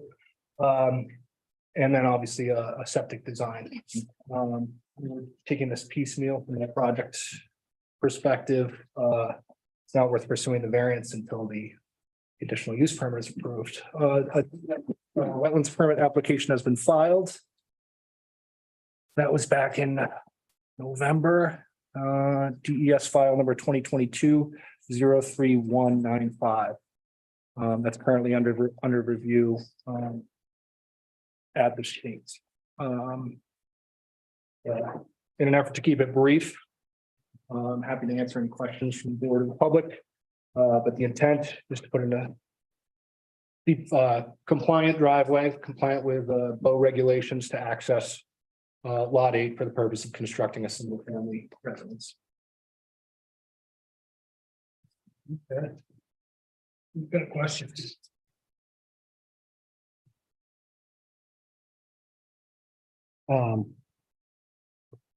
Is this the only access for that lot? It is. So it can't be accessed from anywhere else? Correct. There is a small, so I have this overall code in the packet. I think we had print on this morning. The area was, a good chunk of this 20-acre piece, which is lot 8, was, forest logged, prior to current ownership. And the logging was actually taken off Clinton Street, which is state right of way. But we're led to believe that that was over somebody else's private land. And permission to access the lot through an easement with those owners is has been sought and was completely denied. So yeah, this is the lot only public frontage. I was looking at this on GIS mapping. And it is another, lot that's in front and then between it and also Stack Brook. runs through. There's probably a wetland and Yeah. wetland buffer there as well. There were a couple other reasons. So not only was there no ownership, but the buffer associated with that would be 100 feet. And it would also be impacting a priority resource area in the state. So from an environmental reason and from a private access reason, there's kind of the multitude of reasons why this would be kind of a lesser pursuit or a greater pursuit. On the other side is just lots. It's lots. Yeah, you can actually. This one doesn't depict it, but yeah, it's private ownership all the way around. And this piece, the back is the state forest or town forest, state forest. Besides that right away, it's pretty landlocked. Correct. I have a question about the, and I don't think it's on the, it was in the packet, but it wasn't printed here. The delineation for, that was, I guess it had been done previously and put on the plan. For the larger lot? Yeah. Say, just having, knowing where the, and as you know, we were there, we could see that it looks like where you were intending to build was upland, but for record purposes, there's no. For posterity to demonstrate that. Buildable area. And I guess the delineation that was provided, I'd, ask, when was that done? So this delineation was done this past summer, actually by a different. The other stuff? Oh, that was, okay. It's graphically shown, again, the nearest point of use for development is like 250, 300 feet away. Again, this is a 20-acre lot on a 2234 plan. Right, and so, yeah, admittedly, we kind of walked up there to demonstrate the buildability. We haven't done a test pit or anything up there because we simply can't get machine access without having some level of permitting to cross the wetland area and cut trees. We get a machine up there to test it.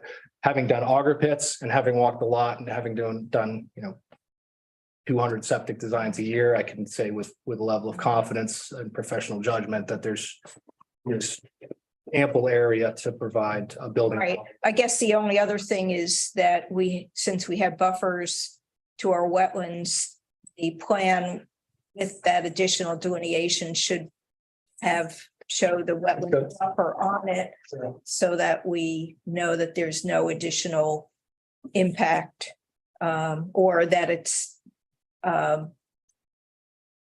visible, apparent where the boundary is supposed to be in terms of disturbance. Right, so when we prepare the finalized septic design, it'll have a delineation shown and then also the buffer depicted of where those locations. Okay, but our plans should have that too, just. Well, I mean, tonight we're really just looking at this right away, not. so much a Well, lot. but the thing is that if somebody wants to build on a lot, how do we know what's beyond that they won't impact? You know, so we usually say, oh, and they've since I guess the initial draft septic plan or whatever, where you think it'll be, and then you had this other delineation added. But the fact is, we want to make sure that they know where all the wetlands are. Anybody who would get a copy of the plan would know where the wetlands are and where they're not supposed to disturb beyond the permitted disturbance. So it's not just this, they have focused on this, but the fact is, we want to make sure that what's up here doesn't end up disturbing a wetland resource that's supposed to be protected. I mean, this is, this gets. Yeah, we want to know, just that, we're not getting a driveway to nowhere. Or a I guess so, driveway drive it to over. a site that's gonna be Yeah. difficult, right? Why we usually, and, we're not asking for the whole site to be delineated, but at least area where they intend to build. Yeah, I mean, we wouldn't stamp a plan or prepare a plan that was gonna impact the buffer of the wetland without previously pursuing an application for impacts. But that's why this is limited to this, is because this is the area that we are seeking relief for, and it is a separate lot. Technically, well, I don't know if you want to call it a lot, but a separate piece of land. Yeah, I mean, it's just a right of way right now. It's right, yeah, it's paper right away, exactly. Were there any conditions from that lawsuit over this right of way out of, I think it was Merrimack County? District Court as to the access? As cited in the letter from Greg Michael. I don't know, I just read, on a butter wrote one here, talked about a lawsuit out of Merrimack Superior Court. It must have been an older one because of the dates on it, but are there conditions out of that? I'm not sure if I've been provided the letter that Why? referencing. Did you guys did a review? Did you look to see if there was anything out of that Superior Court case? The case was cited in here. It was cited in. That the Duchesne case? Letter. This one says Falcon Heights Properties LLC versus Robert St. Pierre. Right, oh, yeah. So is this the letter dated July 14th? In the packet, there's this letter that the applicant provided Yep. from their attorney, and then there's also a letter that we have, I don't believe I provided, I apologize, from abutters who were unable to attend. Yeah. So they provided this letter with their perspective, and Matt and I reviewed them and kind of felt that perhaps the town's attorney might need to review it. or Yeah, they- because I wouldn't want to because we- approve something that contradicts what the court's already decided. Matt and I If obviously there's are not something that attorneys. Yeah. You are, but we're not. Yeah. We wanna Yeah, a copy of that would be great. What I can say is that Justin, in terms of getting into this project, if you could pass it over, that'd be great. Thank you. Yeah, in terms of getting into this project, he actually requested July 14th, 2022, attorney Gregory Michael prepared. Thank you. Basically did an analysis on his behalf, looking into this right away, because this was prior to the property transacted. He didn't want to end up in a situation where he want to land not. So Attorney Michaels did a regulatory review, case study that was provided, and this letter was provided to town council previously. I believe that was shortly after it was written, and town council didn't rebut anything. I don't have any of that in writing. But I guess if you do a legal review on this or pass this on to town council, he should be familiar with this letter. As make contest of that. And then furthermore, we had to we sent that letter along with state had similar concerns regarding the right of way. NHDES reviewed the letter through their legal channels. And DES stated that the letter satisfies documentation of ownership. However, NHDES requests copies of the recorded deeds referenced in the letter. So we. So on your plan though, do you show the property line? Because this is Yeah. right away. Yeah. Where's the prop? No, that's a limit of the right of way, right? This is the right of way and this is the property line up here. So where's the property line that divides lots 249 B8 and lot 249 B9? So that would be the center line of the, So shouldn't you be showing the property line on there? the land surveyor. But most properties go to the center of a right of way. So when it's typically depicted in plat law on, I don't have the prior plan in front of me on an application, but that line isn't shown going to the middle of the traveled way. It's shown to the limit of the right of way. And how wide's the paved or the access area going in there? I don't see We it. have that at 12 feet wide. And then what's the little turnaround at the top for? So that was simply just to show that we could turn around in an area beyond the buffer. So we could carry this all the way through and do a whole site design, but So you're not necessarily gonna build the turnaround, it's just showing it's a we're possibility. showing it's a possibility. We're showing we could get to an area that's upland that requires no additional buffer impacts or impacts to wetlands. We can access upland area on the other side of this. Gotcha.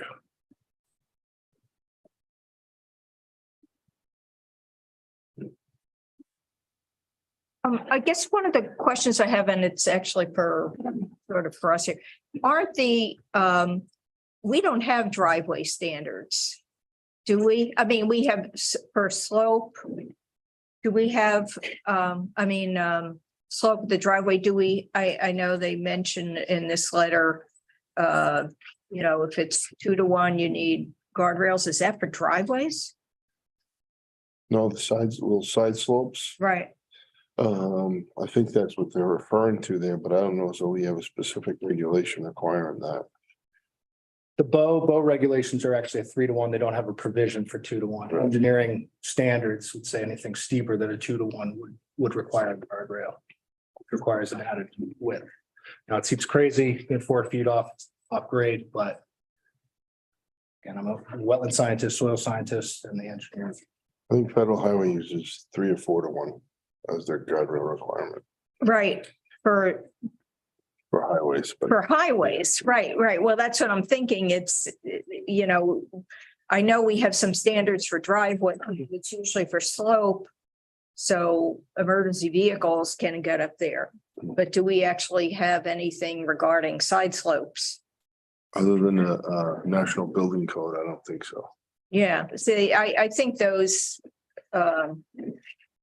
are actually more road standards than not driveway standards. So this driveway line per the bow driveway regulations, and actually did the road agent issue a driveway permit? So Okay. it was designed to satisfy the bow. Right, bow okay. regs. Quite frankly, that was done by an engineer at our office. Wish I could point out the exact code requirement. That was the. Sandy, where's the wetland drain?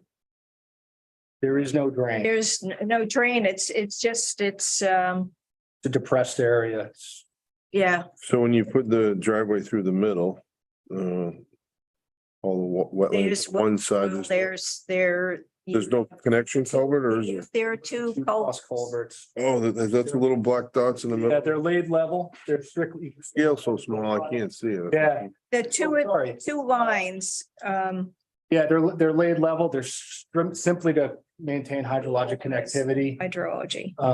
And for faunal passage, they're quite frankly, you probably don't need them, but you don't want one side to Right, the Fill up. 12-inch culvert. and not have the other side fill up. And then we have effect to your question. I think the only thing that we have is the 12% grade for the driveways that I mean, that's it. That's all we have. Yeah. And a provision that basically says to prevent from having to back out onto the street. Other than that, that's all the language. Mhm. And our driveway permit's just about the entrance. It's not about. anything. Right. So, Right, yeah, there are. Outside of zoning, there are driveway regs. Okay.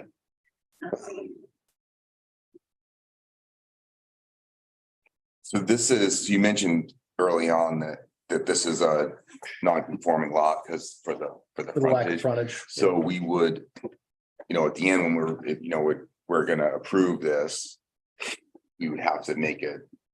Seems like we would want to make a condition to have that be approved before the conditional use permit is issued, because we wouldn't want them to do all this work if you can't build a house on it. So you'd condition it on the variance being acquired?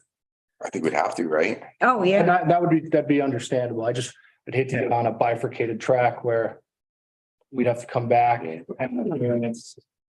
Well, I guess that gets to like, why wouldn't you do that first? Because we don't know if we can even, we can't apply for a building permit to get a denial yet. Yeah, You technically need the denial to pursue the variance. Variance has already been filed. Has a variance been filed, the application? 2 days ago. you gotta get. Something has to lot before you can first, yeah. Yeah. So they're starting at the road. Do we need to accept this to? Go before I can open to public?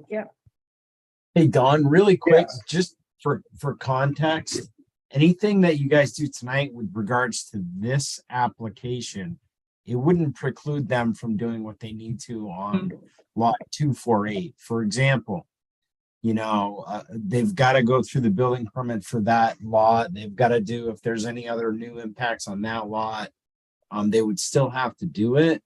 So just a reminder to keep that, in everybody's mind, right? Like there's other things that they're going to need to do the project, but they'll be on that next lot and, it'll be a lot for that application as opposed to, just this piece here.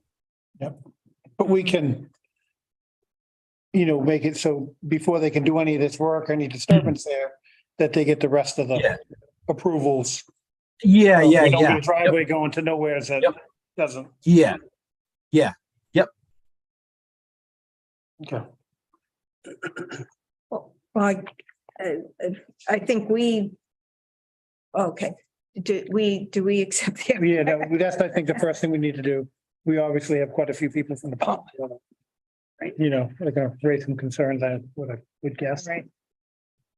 I'll move that we accept jurisdiction on application 401-23. Second. Those in favor? Aye. Aye. Opposed? All right, we got jurisdiction. So, I think we should hear from public. Yeah. So this is a public hearing. I'm guessing that you guys can all come just to watch the fun and excitement. Nothing else to do on Thursday. So if anybody, just please state your name and address and. Paul Rhodes, 28 Bellevue. My concern, and it's very wet running up through there, and like right now with the warm temperature, snow melt, the water's pouring out into the culverts that are already there. This poor drainage in the culverts that are already there. Where is the water going to go along that driveway? Is there culverts running down the length of the driveway to funnel it now into our already poor drainage? In springtime, the bottom of the street floods onto Clinton Street with snow melt and heavy rain. So where's the additional water going to go? So there'll be no additional water going into the wetland areas from this proposal. We're not intending to modify the hydrology. So the driveway's not going to slope towards. Didn't know that there is. So anyways, we got one person I need to speak because we need your name and like you address the questions to the board and we'll let him. Okay. Pass, so. Did you get his name? You did, right? The first, yeah. The first, okay. And so no, culverts will not be going in like parallel with the driveway. Culverts will go in connecting the two wetland areas on the sides of the driveway. And then the hydrology will continue to function the way it is currently. And again, this is the best proposal we can for legal access to the lot. Who else has got a question? Gary Fredette, 26 Drive. Can you, how do you spell the last name? FREDETTE. And so the driveway is not going to slope towards the road, is what you're saying? No, I'm not saying that. So you're saying that no water is gonna go towards the road though? It's the road's crowned. Correct. So The driveway's- the water at the top of the driveway is gonna flow down to the sides, correct? And Yes. it's gonna flow towards the road, correct? Yes. So where's the additional water gonna go? Where's the additional input? Because the rain that falls on the driveway would be rain that would be going to the same wetland area. And Paul asked, the additional water that is coming from his driveway is going into the culverts, correct? So I'm not sure where his driveway is, but sure, yeah. he is at 28, I'm at 26.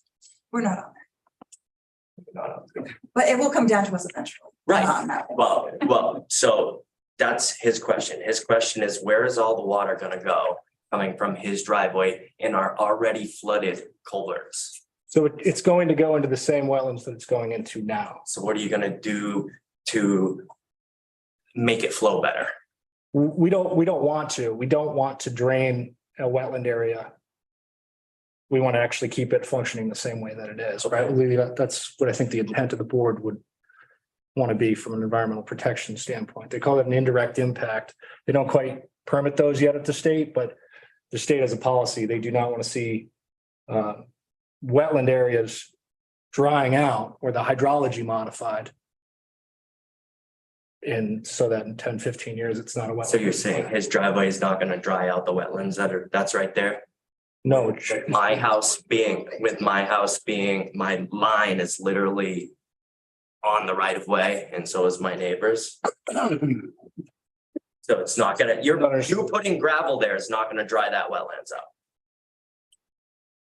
gravel where? So we're putting in a 2 to 3 foot fill through the wetland area. Correct. And then the hydrology going to the wetlands that are not to be impacted will remain the same. Okay. You say so. Yeah, I mean, we're not adding any more water. The water that I falls in understand. that area Okay. is now just sheeting to those areas. Is there a buffer from my line to the right of way? Like a buffer that you need to stay off when you're cutting trees, when you're driving, stuff like, is there like a 15-foot buffer?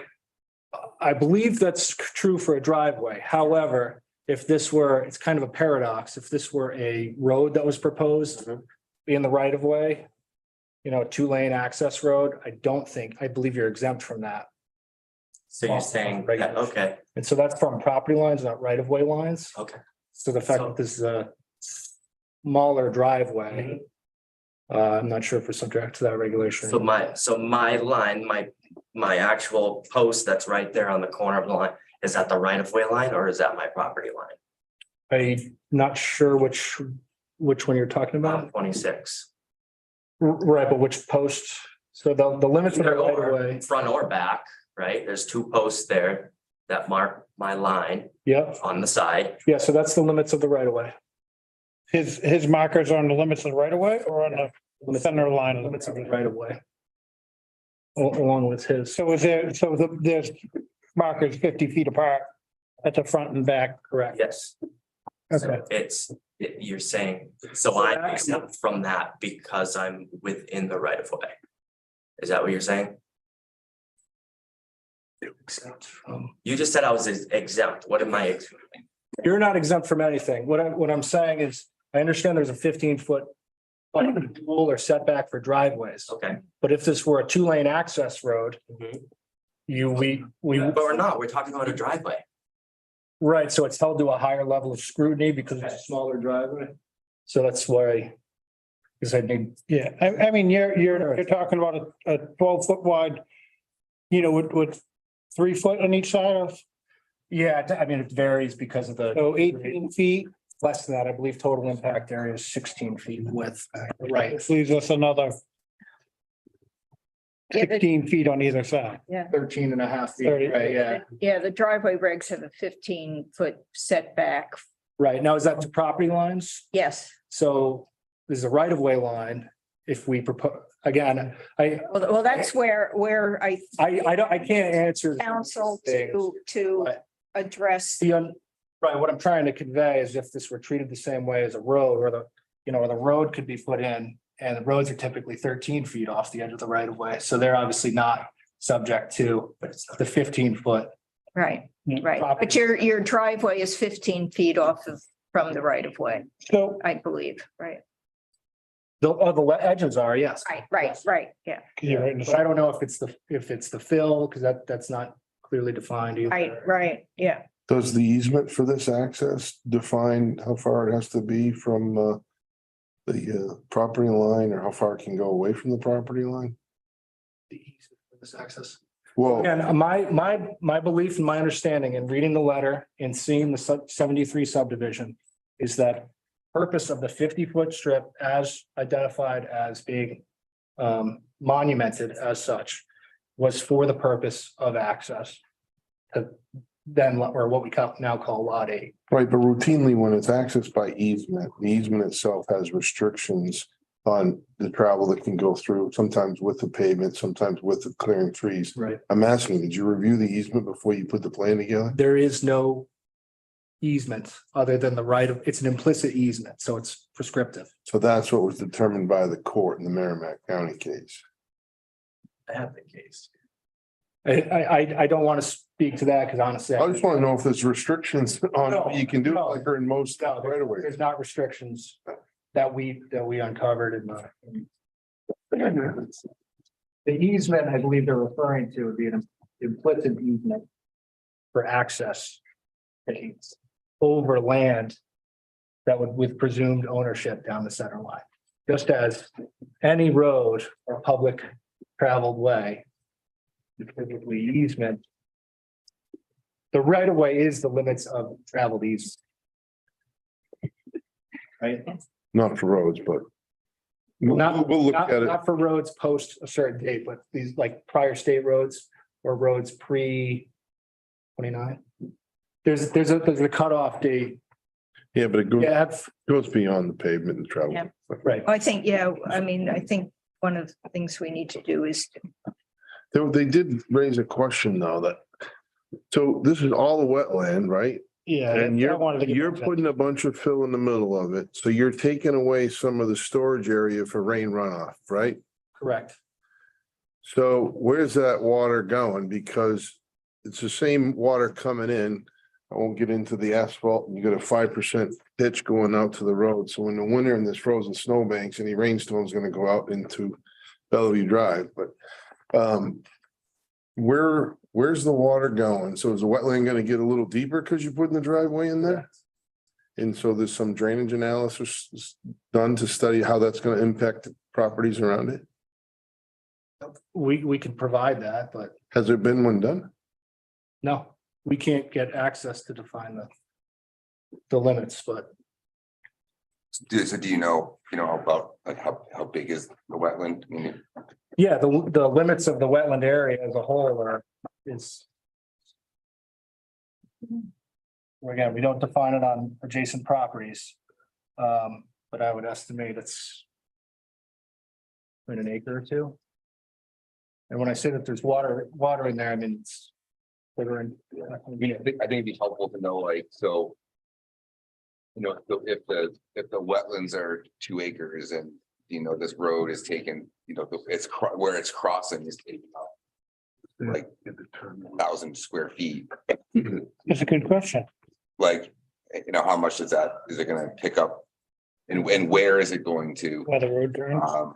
What's in the way of the road? Still out too. Where it would spill, where is it Yeah. going, where is it gonna impact? isn't it? No, Oh, there's a So piece of It's wetland, still out into the. CFO. I think that's what they're. Oh, they're trying to avoid It's a that? little bit of wetland. That's another, sorry, another finger that comes. Yeah, that's right.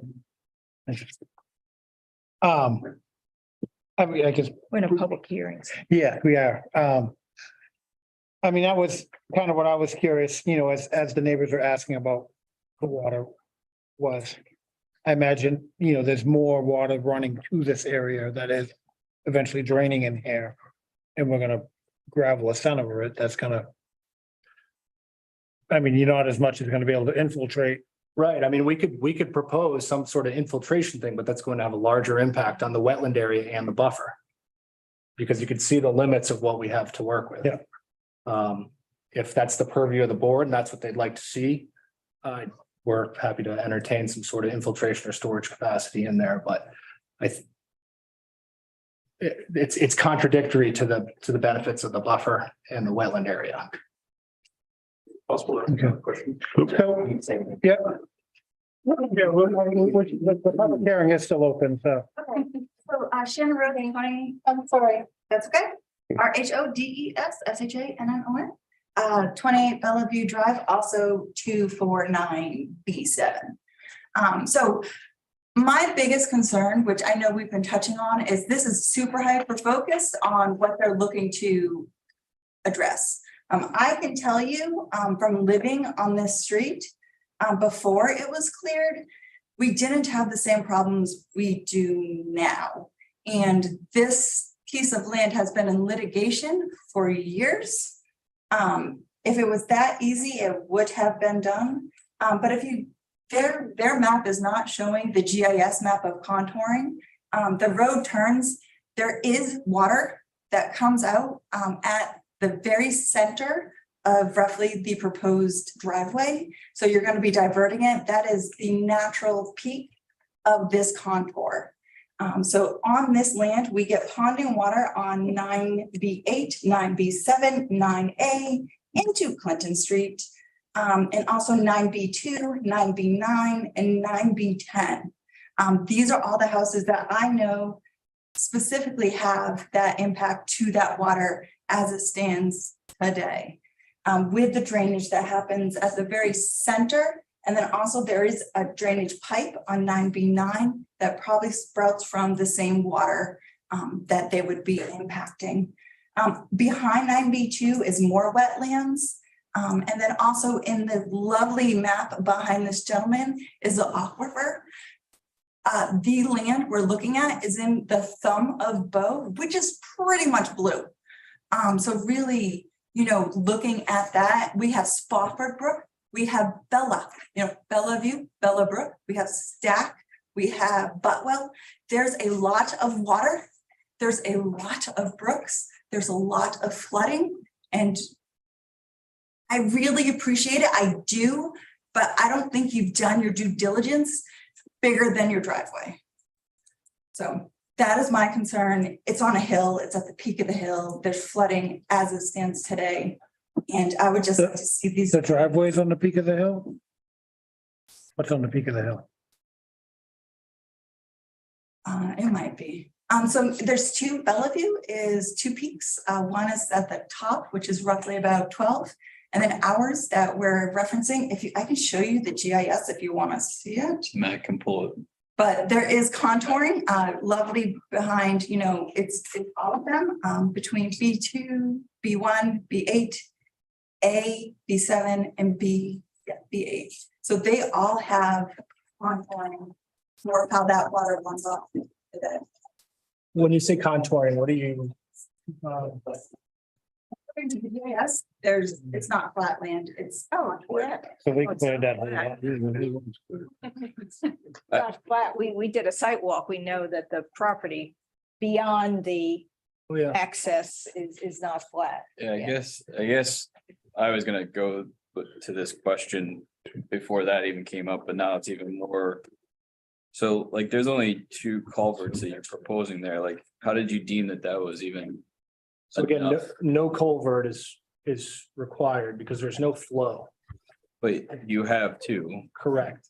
So the culverts are proposed to maintain hydrology from one side to the other. How did you determine that two was sufficient? I guess is my question. It's in some area of That's Bow. I like driveway. that. We're referring to it As as. opposed to zero? I don't know, as opposed to. Yeah, so there's no hydraulics you can really do because it's a flat lot. Or flat portions. Just the northwest section Yeah. to the left. Do they have the aquifer map? They could cue on here too. So you can see it on the drawing. I'm only asking, I'm not saying it's right or wrong, but I'm only asking that because you got two culverts down in the initial wetland area that you've got. There's another wetland area further up the driveway. Correct. And there's no. Nope. There's no culvert there. When I say that, that's probably the size, it's probably smaller than this table. Yeah, but still, there's gonna be water that you're gonna be doing backfill. Right, but if you see how we chicaned the driveway, Yep, so there's no, it's all, we did that for a reason to do it to one side, to try to avoid it on the so left that we hand weren't side. bisecting it Okay, and putting two small patches of wetland in it and a need for connection. But and it's also, it looks like it's an isolated piece, so it doesn't cross both sides. Correct. Right under your cursor. Yeah, it's right under at the left side, so move it a little bit so we see more of the west. Shoot, sorry about that. There it is. Yeah, So- there it is. Right here. It's this, it's the The big gray, the piece. gray finger. Oh, yeah. Right here, right Yeah, here. yeah. Yes. Can you Yep. put the one? I guess it is With the topo. what Topo shade topo. Can we get the contour lines?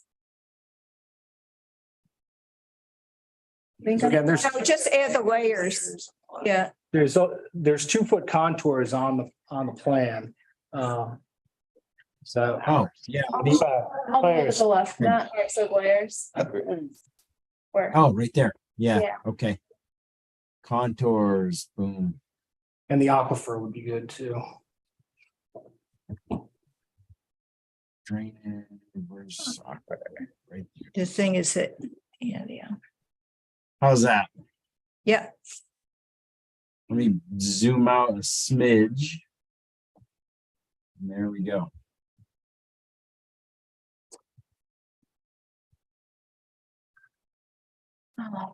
no, the contours are not very good. Yeah, like 20 foot, right? So yeah, that's As much, that's GIS, which is what it is. This is on the ground content. it's just, have the, Yeah, the landscape scale. I hear you. I hear you. So here's some of the contours for 248, right, 185, scratch that, 105, 106, 107. Yeah, so those So are it's 1 footers. Yeah,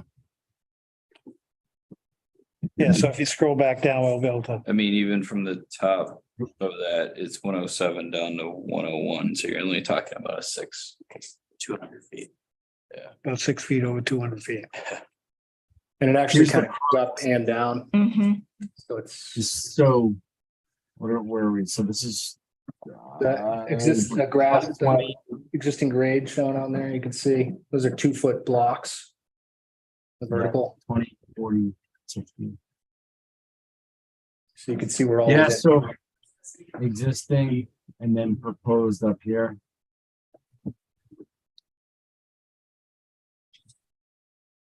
Okay, so another question. we got another question. Just need to say, I'm not debating the contour of the driveway. I'm debating about the water that's on that hill at the peak of their driveway. That's the contours I'm looking at, so I'm just looking for more information on how that will actually be, because I don't understand how you can say there's no water there, but it's a wetland. I live there. There's water there, it stays there. My mosquitoes tell me it stays there. So I appreciate your comment that it doesn't stay there.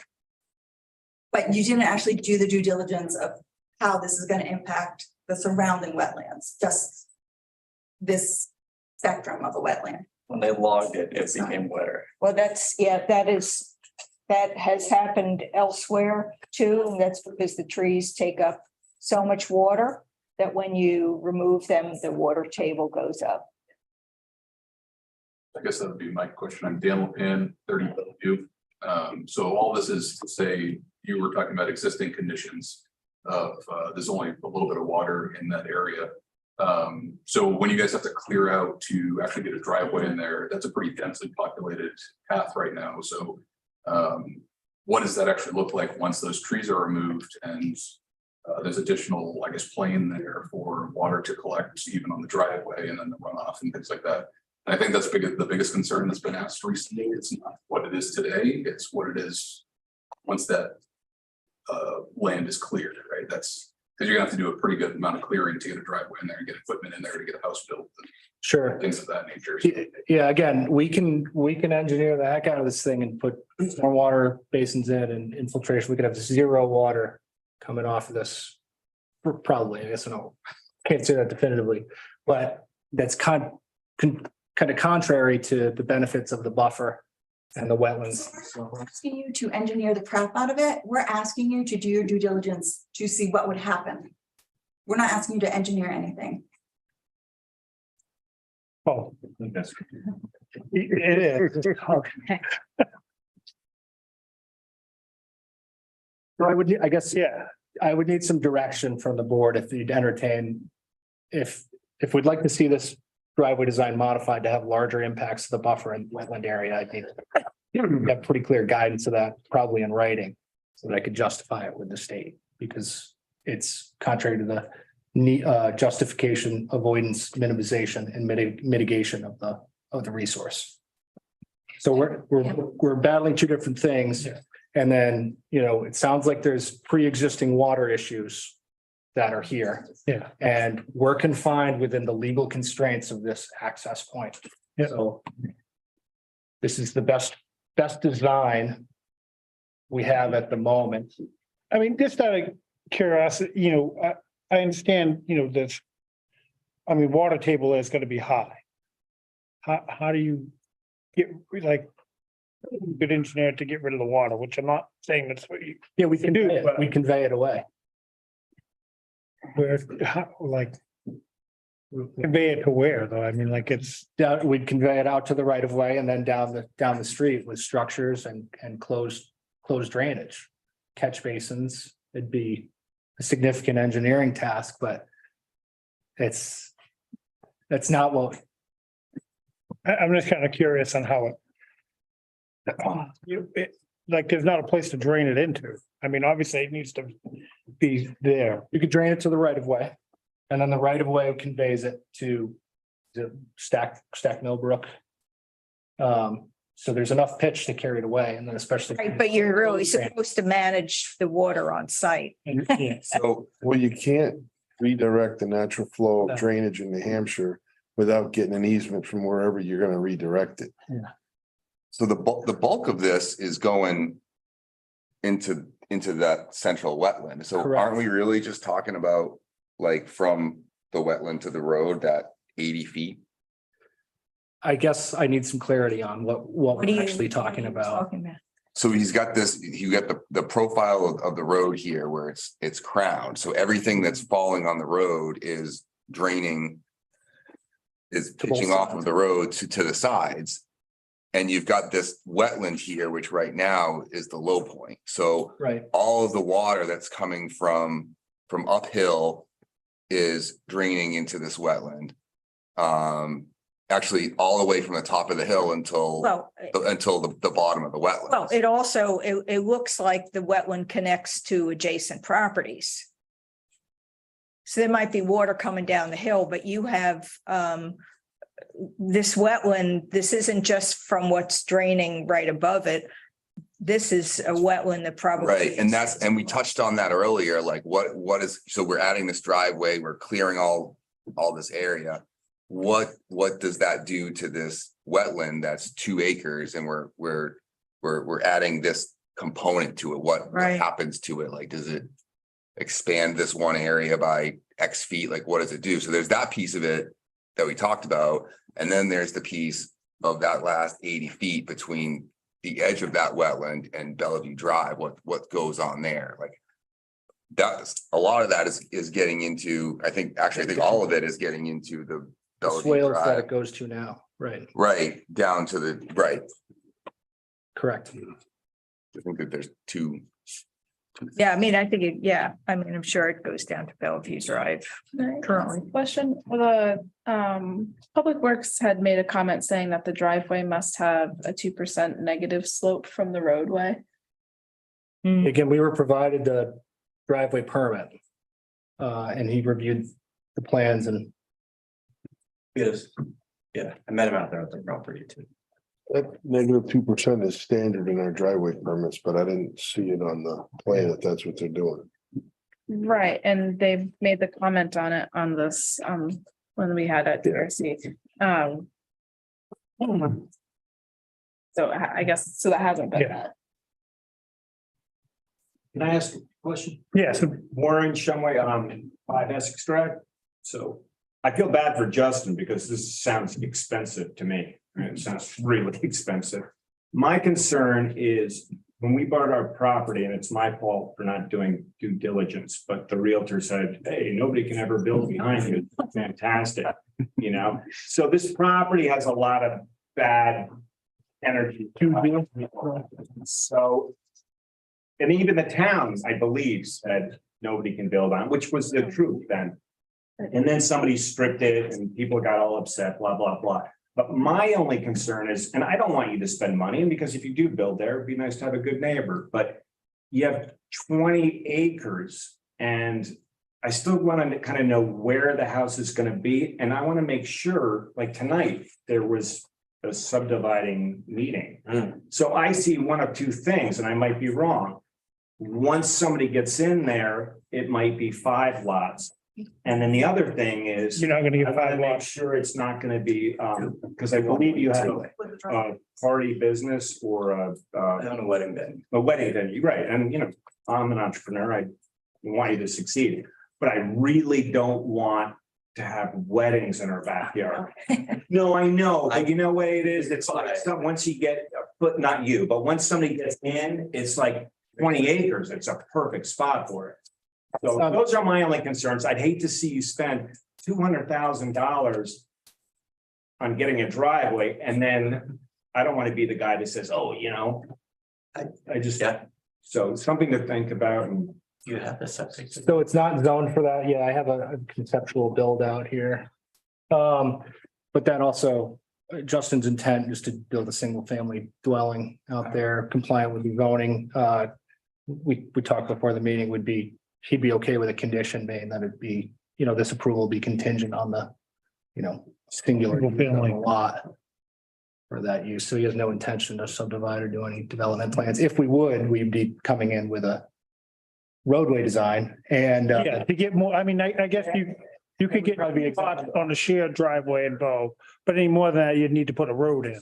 Right. And that's not what we're talking about doing. I guess, yeah. I'm not trying to go against you. I understand all that. So, did we have any more questions? Just so I can close the public hearing, we can kind of get stuff. Questions from the public?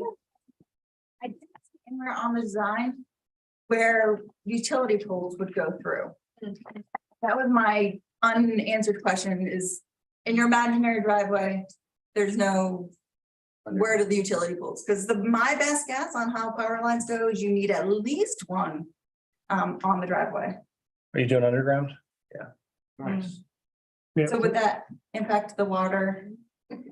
That's not on the. 3-inch culvert. Yeah, it'd be 3-inch. I'm talking inches, but I don't think you understand. My driveway has been underwater. So what's 3 inches to you is even more of my driveway being gone. Well, it would be, No, I mean, in a gravel of the driveway. Inside the road. Somewhere. It would be, It'd be in the driveway. it'd be in a driveway. Already. strip that's already not letting the water in. But something is there already today that this tar and this conduit and the gravel and everything that's gonna go into the driveway displaces the water that's already a pain in the ass.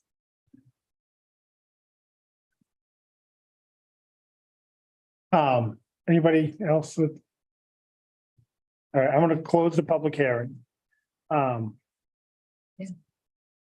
Yeah, I guess just my thought is, I think before we need to do anything, we need to get town council's Absolutely. opinion on this. I don't even think we can even do a conditional approval. I think we need to get that resolved from the get-go before we consider things further. You go out there and take a look at it, and then you've been out. I've been out there. We can, we can go out there. I mean, the first thing is town councils, let them I think it's definitely the first thing, And I, Go ahead, and I Matt. think Don, yeah, I was gonna say, in terms of framing the question, we really want to be specific about what we're asking them, right? So I think the big question for town council is there anything that we need to be aware of for this application?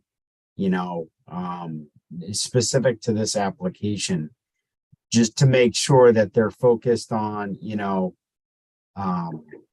is there anything that you as a board need to do or not do with this application, right?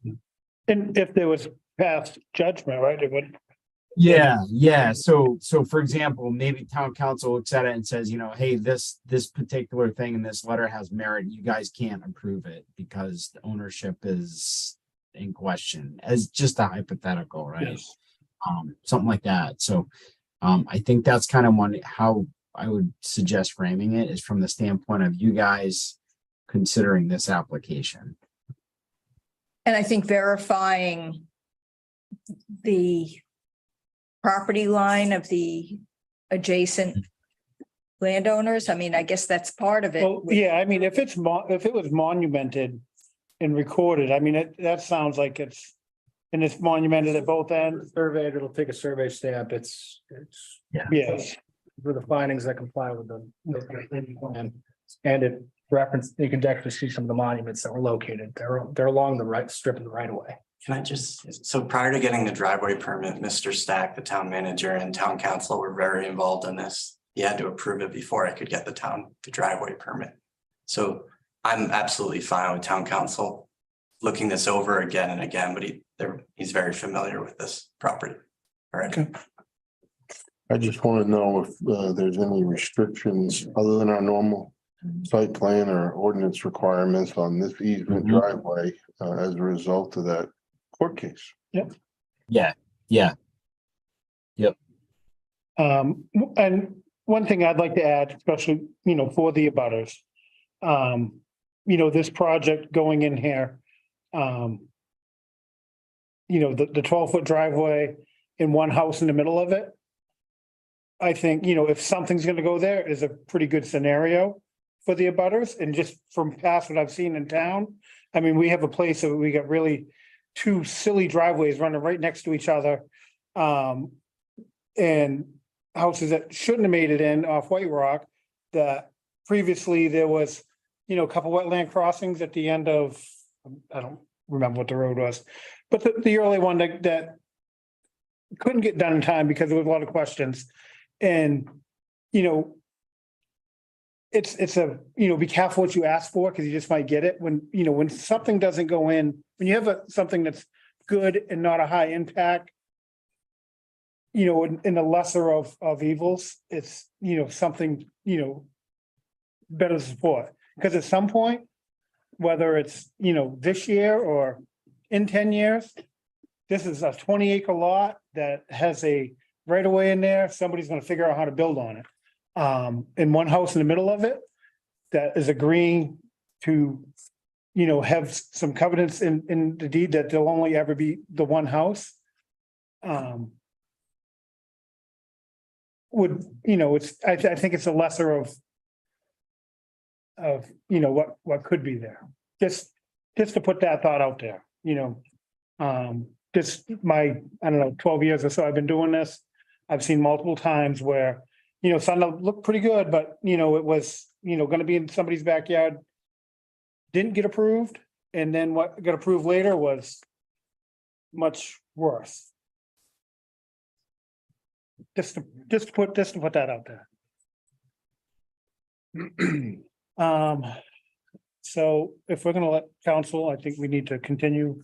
Yeah. I think you Would gotta you like continue. to schedule a site walk? Yeah, I think we should go out and look at it, and which will give the abutters another chance to go. Well, it's really, the problem is everything is the snow. Yeah. We have tons of water. You can come check it out. It's okay. There.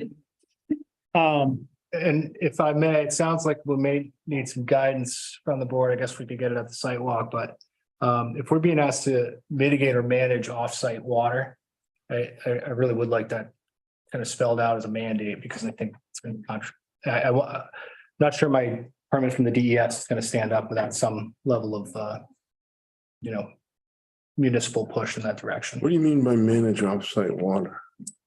I'm not asking you to manage offsite water. I'm just asking the impacts to what you're putting in. That's all I'm asking. What I was asking about before, because you put in a road, which is a simple description, is more like a dam from the road all the way up.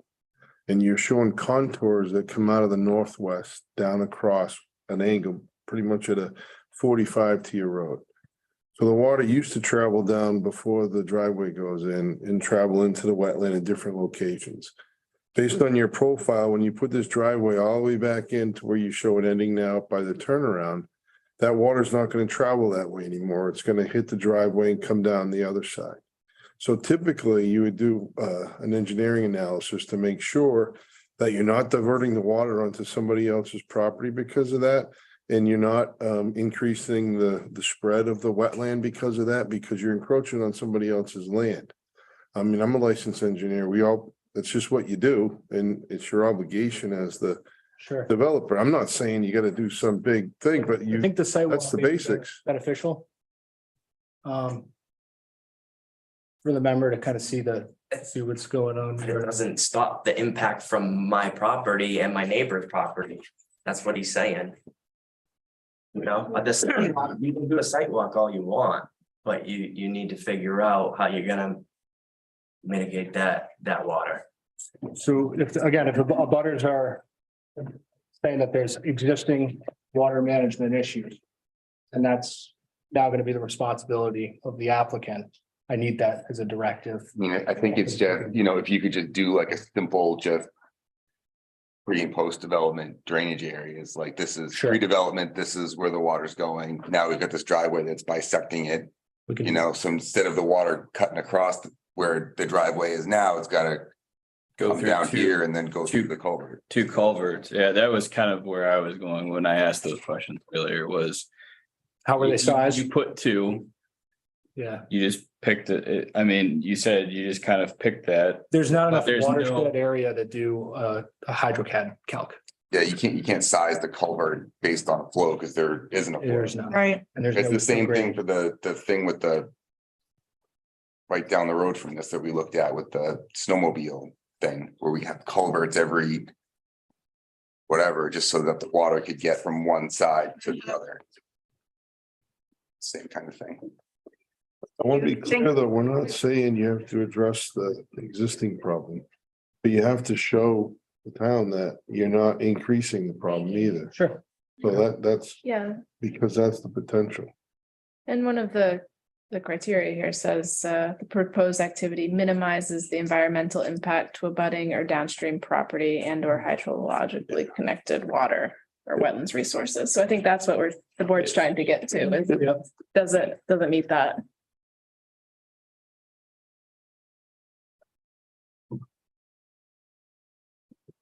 We need a motion to continue. We do, and I mean, if we're gonna go out and look at it, we need to get a Date. date set for that. I mean, the way this, who knows when it might show up here at some point.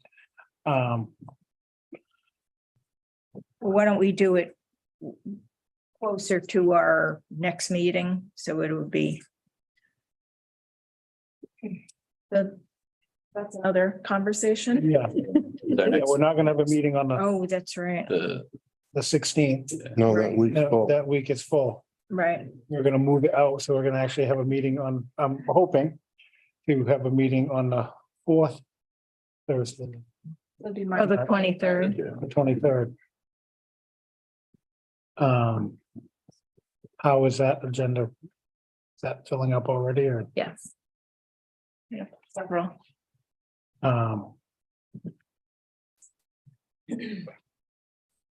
These guys will be first in the queue though on that night, right?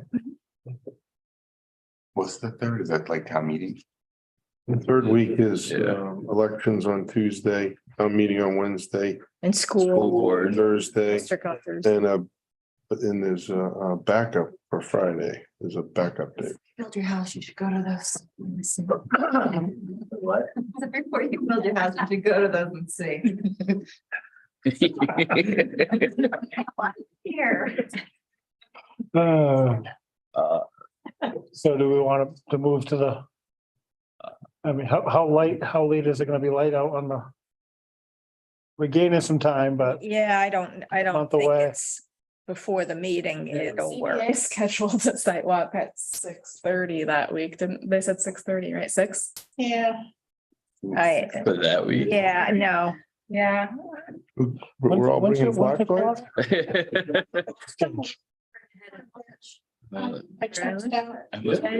yeah, but the thing is that you don't want to be rushed before the meeting either.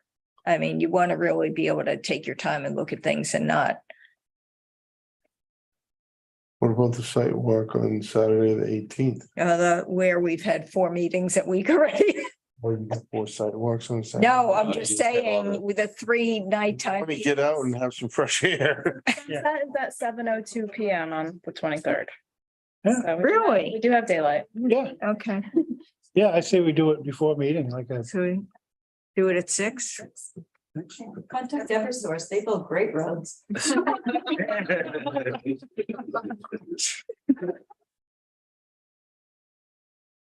6 o'clock on the 23rd, March, yeah. Ramadan.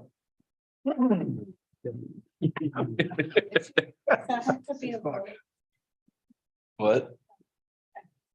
We need a motion to continue. Yeah, we do need a motion to continue and. So moved, To continue to March 23rd. okay. Second. I, At the site, yes. Yeah. Yep. Start at the site, then come here. Sidewalk at 6, you'll be on first at 7. Awesome. I'll come to that meeting even if Mike's back, because I was here. Okay. Yeah, big good. Thanks. Random question. What's that? Their driveway goes in, does that change numbering? Oh, the addressing? Yeah. Probably. I don't know how they didn't renumber you when they were trying to put numbers every. The ones that made the cut, so it goes. You're just getting an A, 26. an A or a B. I think we should do a volunteer way type funness. Because it's so much fun when you're, I'm not. I don't believe it'll need renumbered. No, I don't know how. I think they make him they would make him an A, Okay. like 28A, 26A. It'd be 20, like, That's what's fucking issue, isn't it? Yeah. Well, it's a public right away.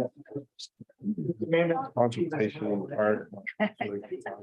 Yeah, We had the whole 911 renumbering crap. Yeah. through. One Stevens Way. that they got right away, right? They just got a little carried away. It's that. This time. All right, so we are done with that. Thank you. Thanks, everybody, for, I appreciate all of your work. I'm glad. we have openings. Part of staff, because I can't even say, I don't want you to do work, I just want you to tell me where the water goes without. Not much crazy work. With my hat. I am. Okay, no, but somebody will build on it someday. Yeah, but I think in the, what case? Certain restriction on what degree they had a right to pass. Yeah, well, we'll see. Okay, so we're gonna move on to correspondence and other business.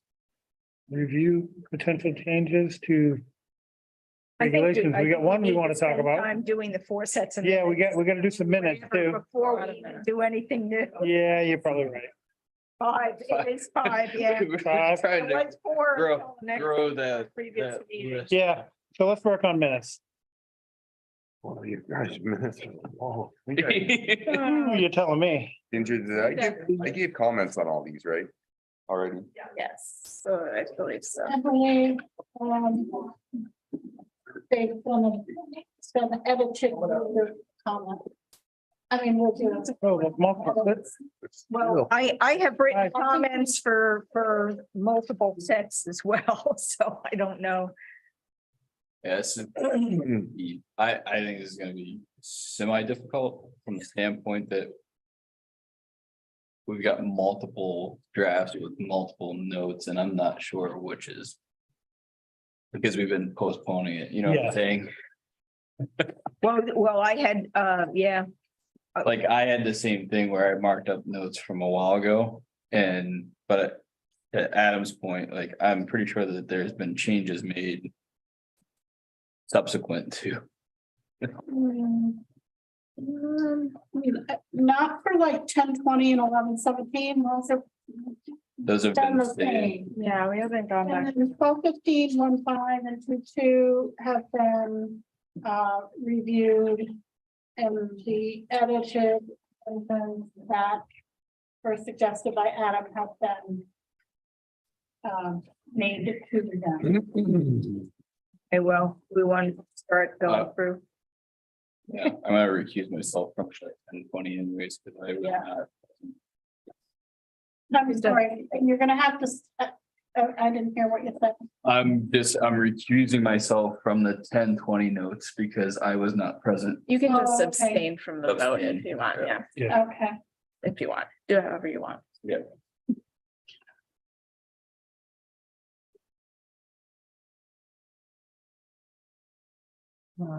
I have a lot on that one. I'm not worried about, if you get, let's stick to the substance. No, they are. Yeah. They are. Some of the names. Line 41, Aquarium Water operates the White Rock Water System. Is the name, because that gets confused with the senior living place. If you don't clarify. So offers because it's white water, right? No, it's not white water, but it's White Rock Water System, which is Water system. water system, yeah. Okay.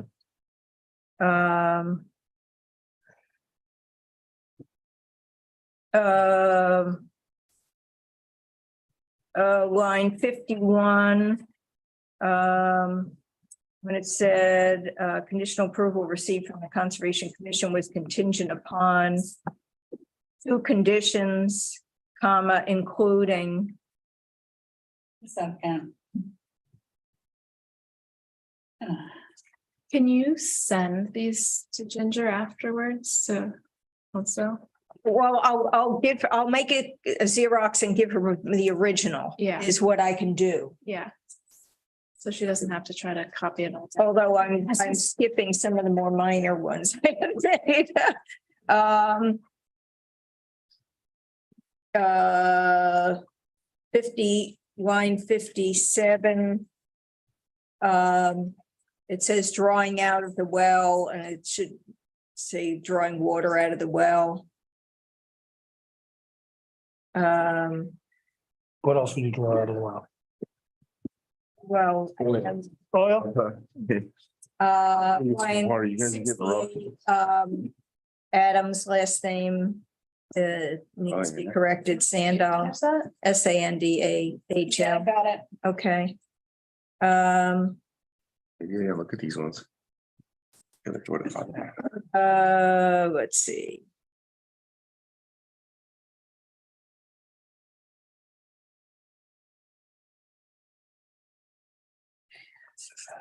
No idea. Line 85. I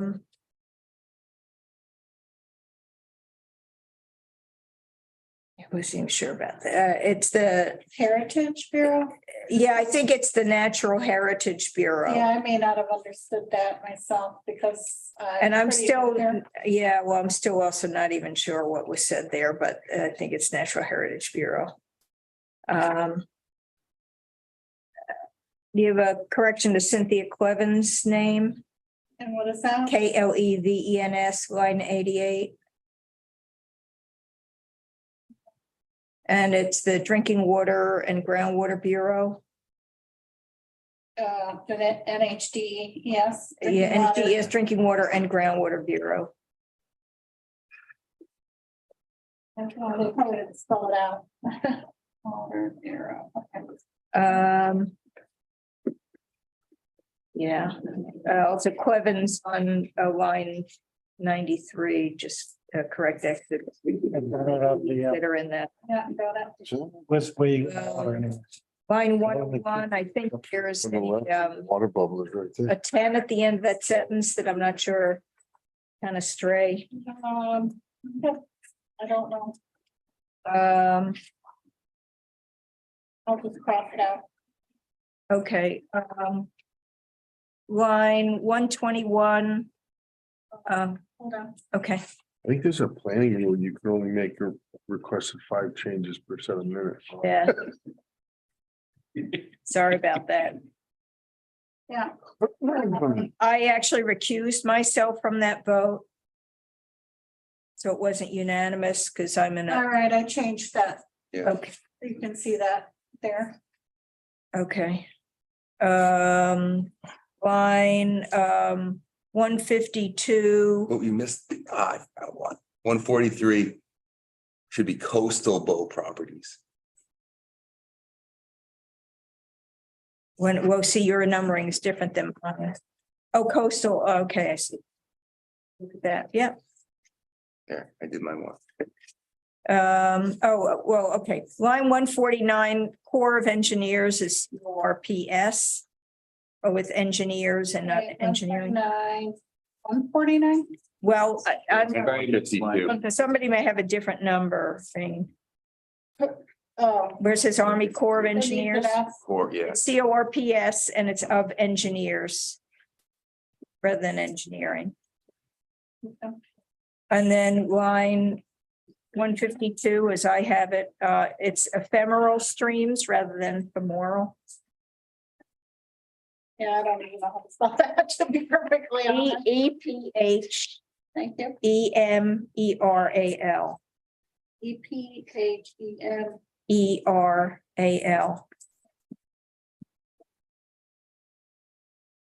Okay.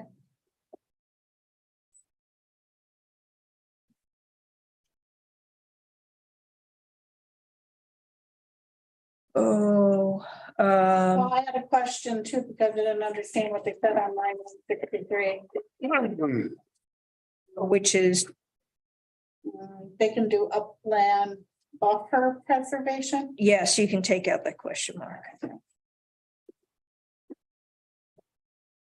It's actually a wetland buffer, but it's called upland buffer preservation.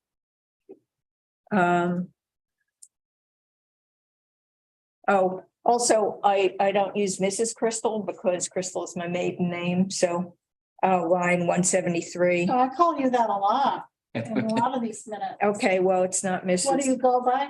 It's just Ms. MS, Okay. but just because my husband's not Mr. Crystal.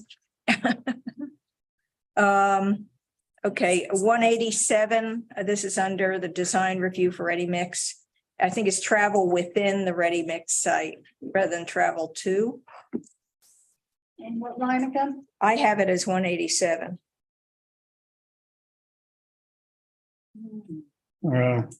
It starts with Mr. Raposa stated that. Oh. travel- 191. Travel within? Yep. Well, the version I have has this 187.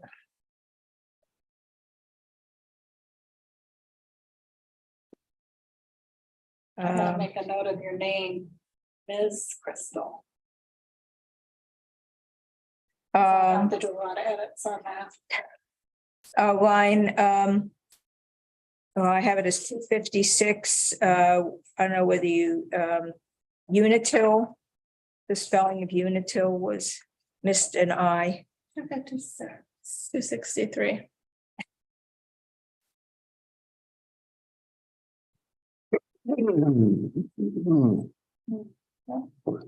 Line, I have 265.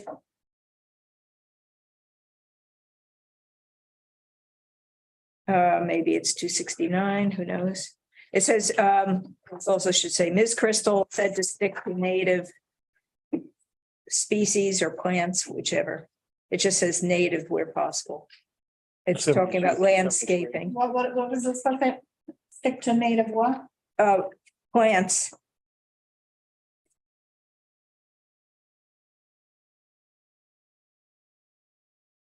I think on the Ms. Mrs. thing, I think you can always say Ms., right? Like, Right, whenever I write something, it's always Ms. I never, right, because then you're not gonna be yeah. wrong if it's a woman. Just do a quick, just do a I didn't know search, that. just do a search and replace, just do Mrs. Crystal. And replace with, I'm gonna do that. I'll show you. Thank you, though. it's just easy. I have, you may have corrected it, line 68 on mine. It says several Sioux sleighs. I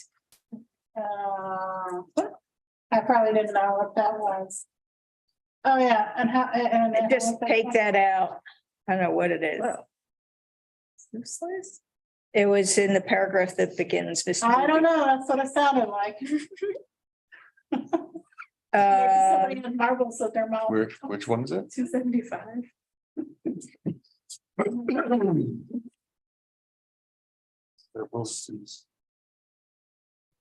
Ways. Okay, that's it for the, I do remember Majority. hearing that, though. And you know, I don't know all the lingo, so. I don't even know, I don't even have a guess. What Forbes. oh, is it like sluices? Well, the Sluice? sleuth, right, that's what they call it Yeah, but I don't, right now, like several sleuths. I think it's something that carries concrete. Where it goes in, yeah. like a moving liquid concrete, it's like a sleuth. Well, I think we can take it out and it, It wasn't sluice gates? we can take it out and we'll still. Yeah, take it maintain out the- at this time. Yeah, so that's my October. That was a doozy. Okay. Were there any other comments for October or does someone want to make a motion for that one? I'll move that we approve them as amended. Can you just state which ones you're talking about? October 20th, 2022. Unless you wanted to just approve all of them about. Well, we haven't gotten haven't gotten there yet, but we gotta try. I would say, I like the effort. do we have a second? Second. There we go. All those in favor? Aye. Aye. Abstain. One abstain, two abstain, Yeah. 3 ayes and 2 abstains.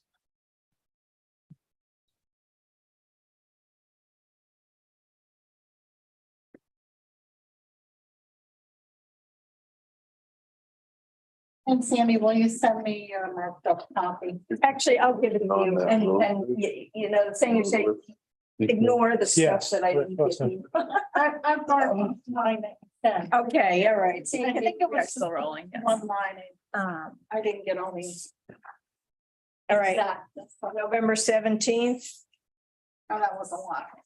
That was the first rising tide. That was my second day and I remember it pausing. Plan was to have you dread your second day, but enjoy the rest. Hmm.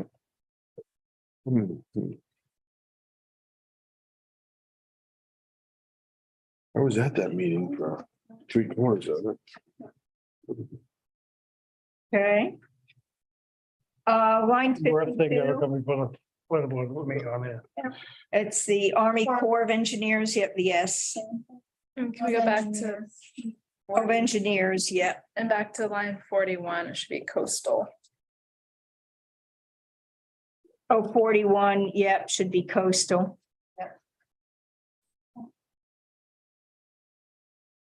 Well, at least it's consistently wrong. Right, and on that thought, line 55, changing femoral to. Femoral to. Ephemeral. Hey, you know, when you get. Femoral. You know.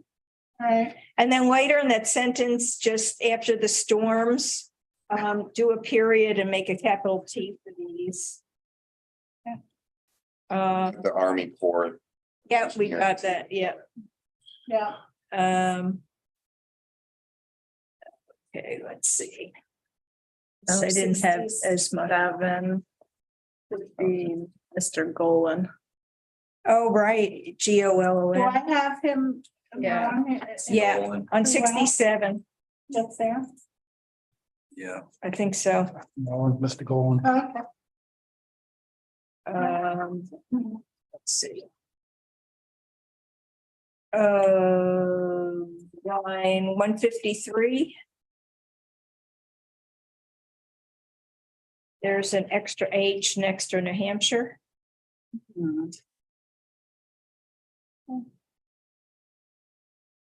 NHH. And you typed 14 pages a minute. I am not criticizing anything. Did you got that one? But it sounds like. Okay, line 67, just add another L in my name.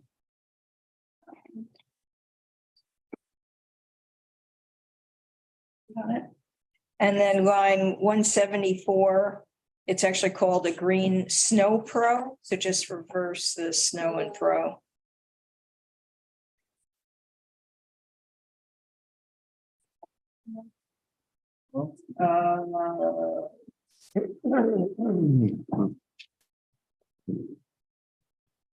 And in 252, you can put in my address because I was in the audience then. Evan, what is that? One Shore View Drive. The Shore View being two different words. I have a question about the motion 246 to 248. Says 7 yes, 2 excused. Were you just reporting the people who weren't here? They may have, so should it be 7 yes? Yeah. Period. Yeah. Well, it wouldn't be 7. I did not vote. I was So that recused. was the refuse. Yeah, one recused. So I think an alternate stepped into in your place, I think. Yeah, Yeah, I Mr. think Lawton just stepped the in. two his place. excused doesn't. We had 7 people voting. Yeah, I think you just need to say 7 yes. Yeah, so you don't even really need one recused. It's good. No, because she wasn't participating. That's something I. You had why- 10 people sitting with us. What? I just counted, you had 10 of them. I wasn't here. I wasn't here. Can we, I had excused. can we go back here? Do we need to have this whole letter in the Yeah. minutes? Well, at the time, that's what I was told to do. I think with Monahan, that was before they started coming up with. Or reduced? Oh, right. Going- the- Yeah, going through the criteria and rest. Yeah, Carrie didn't, yeah, Skip didn't. So, The alternates didn't vote. yeah, I don't know, I mean, I guess. You didn't have one, somebody. that's why I'm long. We fixed it Well, it's still, forward. yeah, so somebody, I would have had somebody. Yeah. Sit in for her, there would have been 7. Um, She put me in the excuse because she- Yeah, so- Just Mr. Rich explained that maximum coverage is, and it should be height of 190 feet. They were excused, so she put that on. And just in 300 view shed is essentially one word.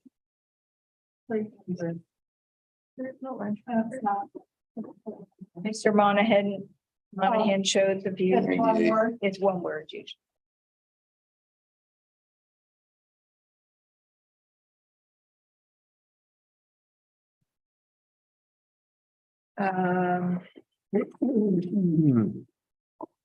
He's going up a different version, that's why. Line 410. And I think the line should, the comment was would like a better definition of what it's going to look like. So add look. Line 408 on yours. 408. Would like a better definition of what it's going like. Yeah, arrow on. It's like I'll put that out. I think it's supposed to question marks. Yeah, 14. Yeah. Line, well, I have it as 435. When it talks about the state historical, it's actually the state historical preservation officer. 433. 433, and it's called SHPO. It's actually abbreviated SHPO, and they pronounce it SHPO. Say it is SH. PO, but it's the State Historical Preservation Officer. Okay.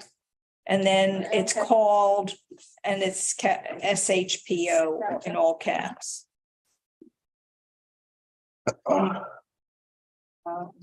458 with Susan Marcotte Jenkins. It's a D on the end of her name. Thanks. The translation. Marcotte with an E at the end. Marcotte with an E on the end.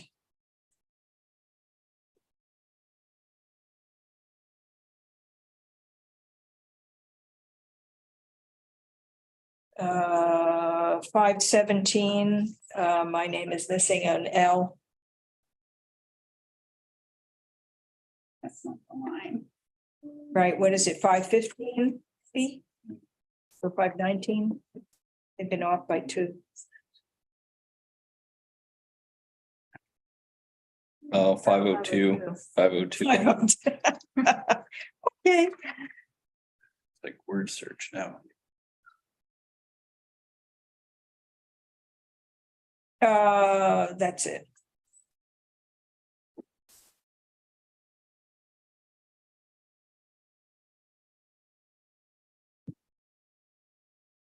I move approval of the November 17th, 2022 minutes as amended. All those in favor? Aye. Abstain. So 3 yes, 2 abstain. Yeah.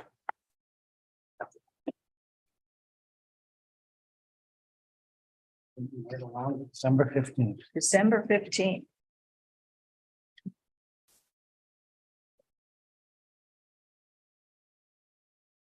What are the numbers? Oh, that's right. There are no numbers on this one. What do you mean? No line numbers. Oh, you have to do it next time. It's actually shorter of the. Yeah, it's actually 4-1. Okay, so on the second page in the really big paragraph. That the first word is addition. In that big paragraph, it's like the 5th line down. Farther down, it says queuing. And queuing actually has another E in it. This is the first big paragraph. Right. See, I feel like I edited these and I don't. Cause I caught Granite, it's not Granite that's State what I Engineering, said. it's Granite Engineering. Yes, it's possible that I grabbed the wrong version of them to put in this packet. Way to go. It's possible. I'm willing to open up that possibility. What? Do you, well.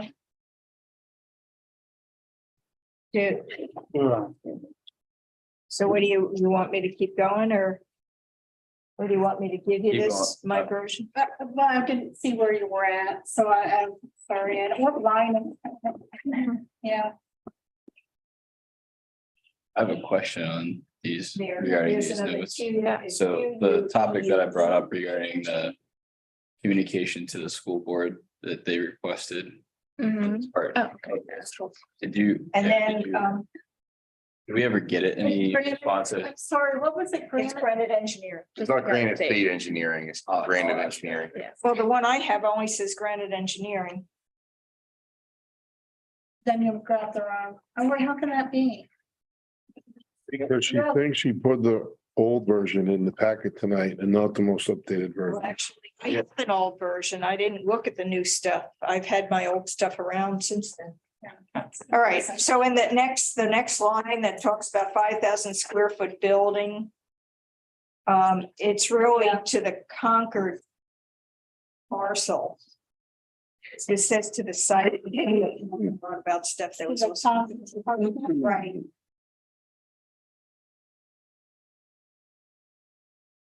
Yeah. And then in the next sentence, with the impacts, 10,000 square feet within the wetland conservation district for these improvements in 'Bow.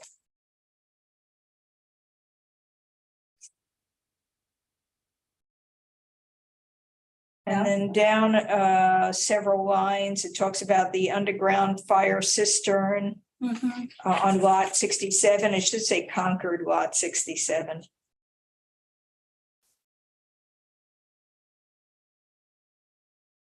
No, The cistern was on our lot. yeah, that's not in Concord. Yeah. It was on. That was our lot 67? Okay, Yeah. sorry. Okay, never mind. The last line in that paragraph, it says Green Pro certified. It should say Green Snow Pro. Yeah. Let's see, in the next paragraph, where it says removal of the fire pond, I put filling of the fire pond. Where are we at? Just the next paragraph after where we were in the second line. Spilling of the fire.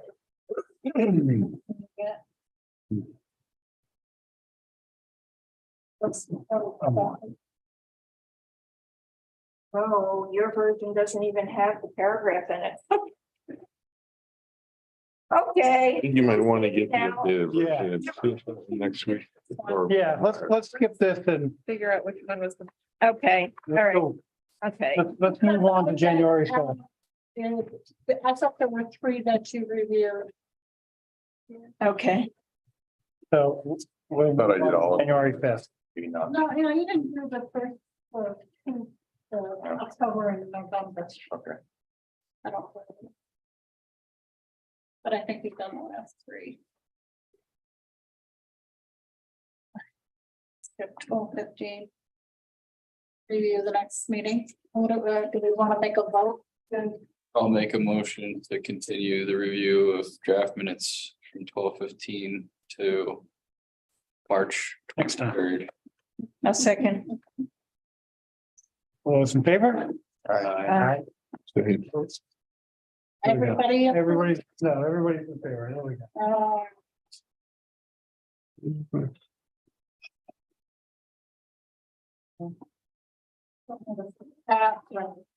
January 5th. Hope mine are the They should be same. perfect because. Adam reviewed them.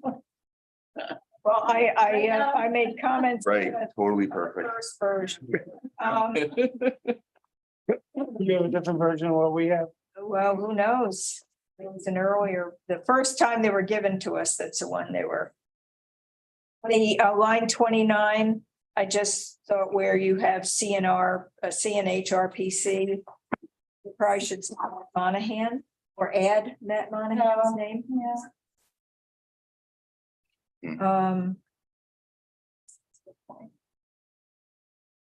And then line 31, where it says Mr. Robinson said that the balloon test was attempted. I think it was planned. I don't think it was attempted.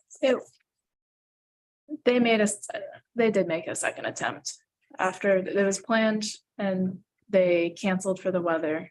But then he did go the following week and attempt. Okay. Okay. I did not know that. And that was early. Yeah, he kind of went on his own. At that point, it wasn't such that it could be advertised as a site walk, but he did try to go and he was. Right, yeah, I was unaware of that. Yeah. Okay. Line 34, just to say wetland scientists report, just the extra. Yes. S. You know.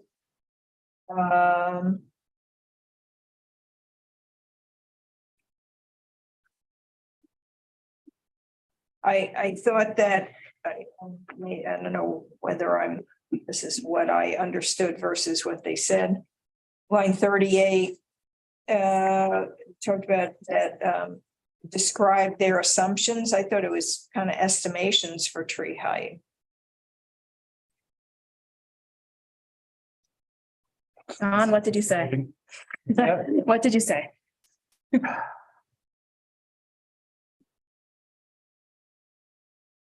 I could have said either. I mean, it's pretty much the same meeting.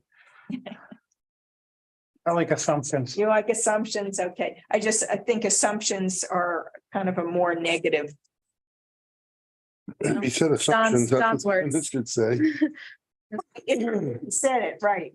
That's, No, I made that word up. okay, I assume you said it. all right, That's what I said on the recording. that's fine. Line 69.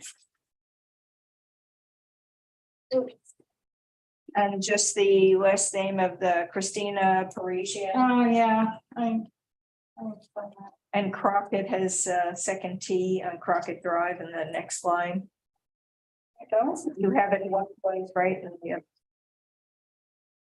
And I'm not familiar with the street names that they do. right, well, you know, I have to look at the map and figure those out too.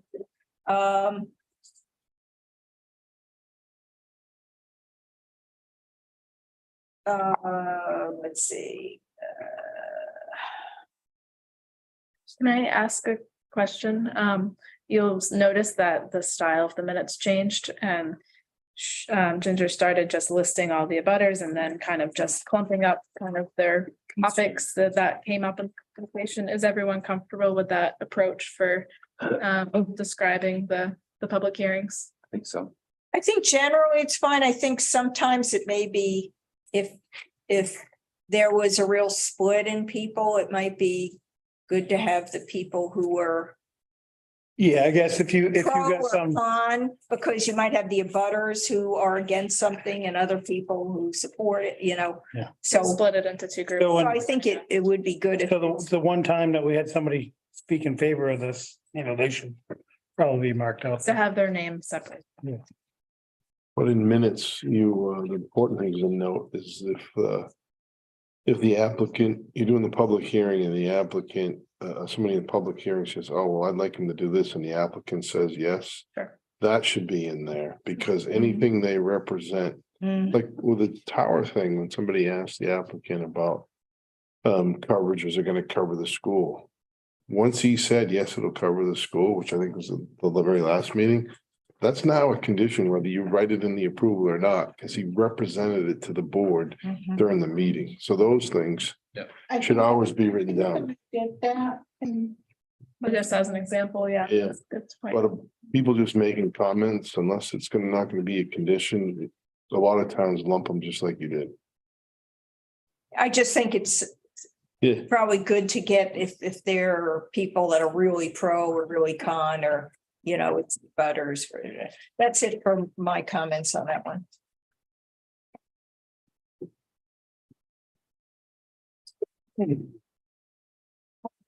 I move approval of the January 5th, 2023 minutes as amended. All those in favor? Aye. Understand. authority.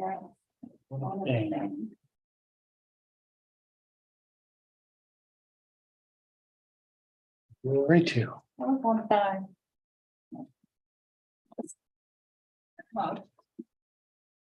Who is this Sarah Ginther? Well, She's an alternate member of the planning board. She's on like every one of these minutes, but she's never been here. She showed up before she got on, if you, I don't know. I think I remember she sat there the whole Yeah. time. Yeah, That was a long time ago. yeah. It was like October. I've never met her and Yeah. and I've been here 6 months, so. Is she remembered? I mean, did she actually even get sworn in, or did she get, I don't think so. I think- she was I- just, The last I spoke with her, she said her job was causing her to have to travel more. So she wasn't sure she was going to yeah, come on the board.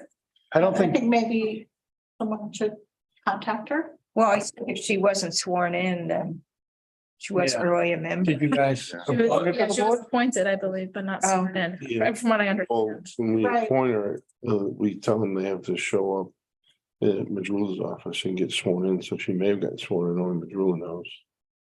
I don't, Check on that. And I don't know if the rules of procedure say anything about missing a certain number of meetings. I thought that there, well, When I was an I alternate, thought there I were. got kicked off because I missed 5 meetings because I had Yeah, family health issues, so. Okay.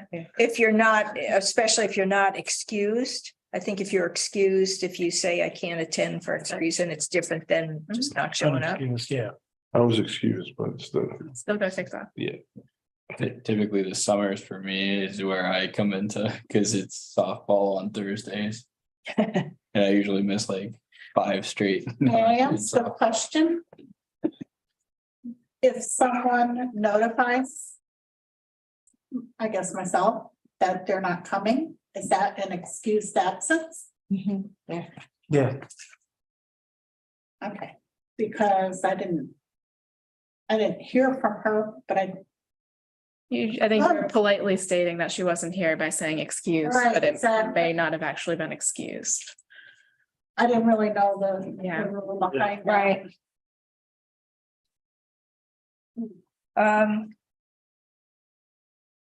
I think the February 2nd minutes, the only thing I have is on page 4, where David Glazier, it says the provision states 90 feet. I think it's the ordinance. Which one is it? Line 159. I have 160. Oh, no, it's on 159 and 152.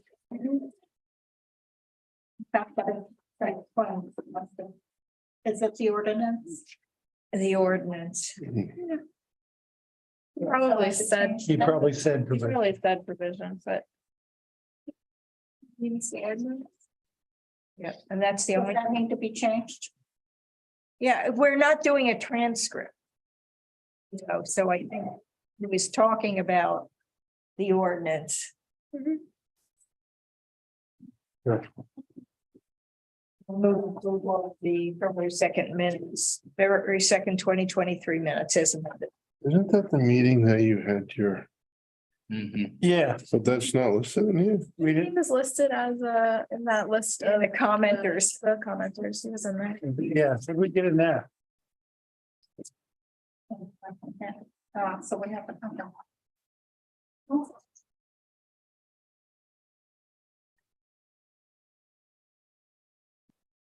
I don't remember reading that.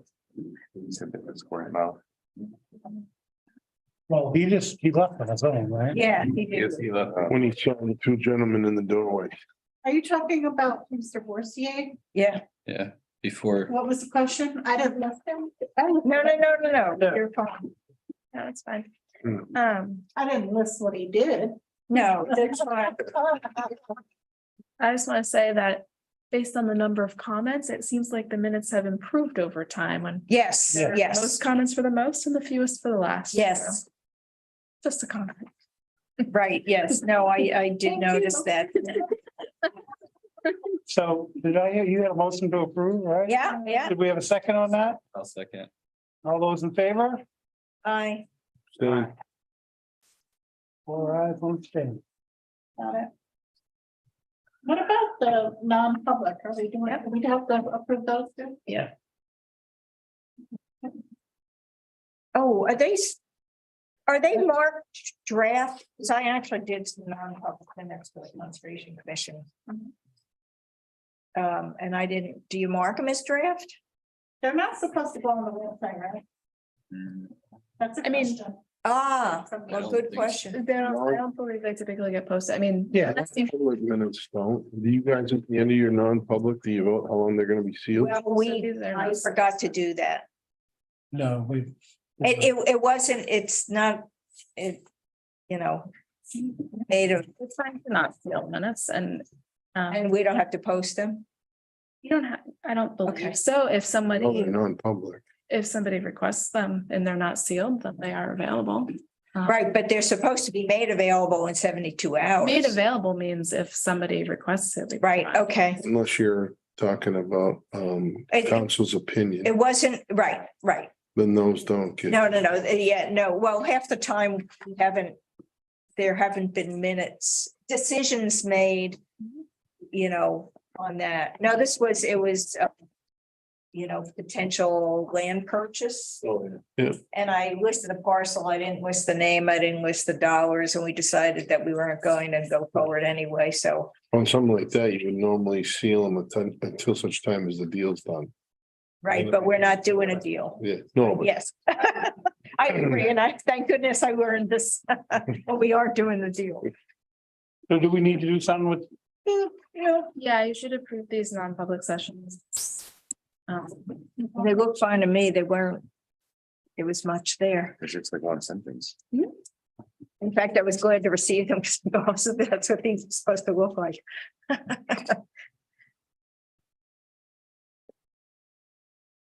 entertain a motion to, Motion to approve non-public minutes from the February 2nd. I'll second. all those in favor? I, abstain.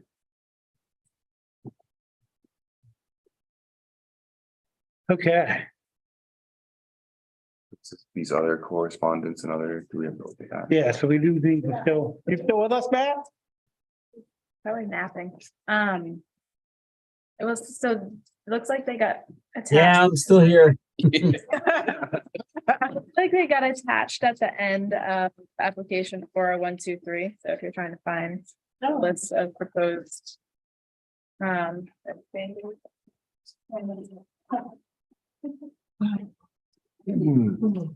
Okay, first and foremost. Is the new road standards. And I didn't get attention back to mine. It's at the very back of. Yes. For mine is. 401 dash. 40 minutes. Go all oh, the you way know to the what? I back. may have pulled them off because I see my, my staple is half open. Okay, sorry about that. No, I did that. Where did I put it? All right, so Matt and I have been collecting a list of things as they arise. So we put together this list and they're in kind of short, medium and long term. But I'd say even shorter than short term is update the road standards. We want to get that done as soon as possible. And so I recommend, and I think the direction from the Board of Selectmen has been to do that at the next meeting. We couldn't do it tonight because we couldn't post the public hearing and give notice. So we will post that for the March 23rd meeting. And then we will also include whatever else Matt and I are able to get written before then, but we're gonna go ahead with the road standards, no matter what else we get done. Just so that's. Yeah, I did have a question on the road standards, but I don't think I have it handy. I think I wrote it down on the original document. So let me, Yeah, I didn't print the actual road standards for this packet because it's been in a couple previous ones, I think. right, yeah, let me just see. Oh.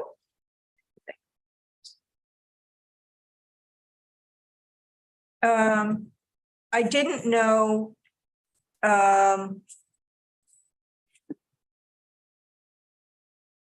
say. And I have to look at the zoning ordinance, is the frontage on even the open space subdivision, is that still 200 feet for the lots?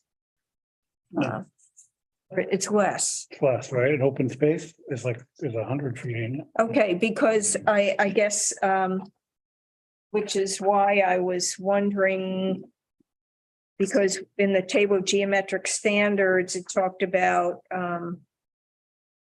widths for roads without curbing shall apply with it, lots, 100, says greater than 200 feet. Lot frontage.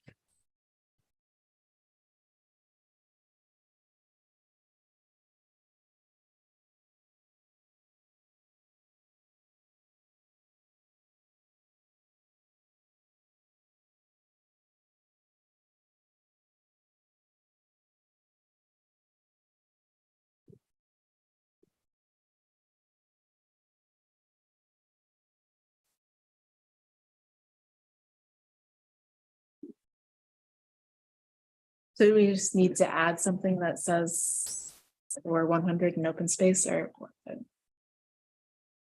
Yeah, I mean, What's the requirement that you want to add to the? well, I guess the question is,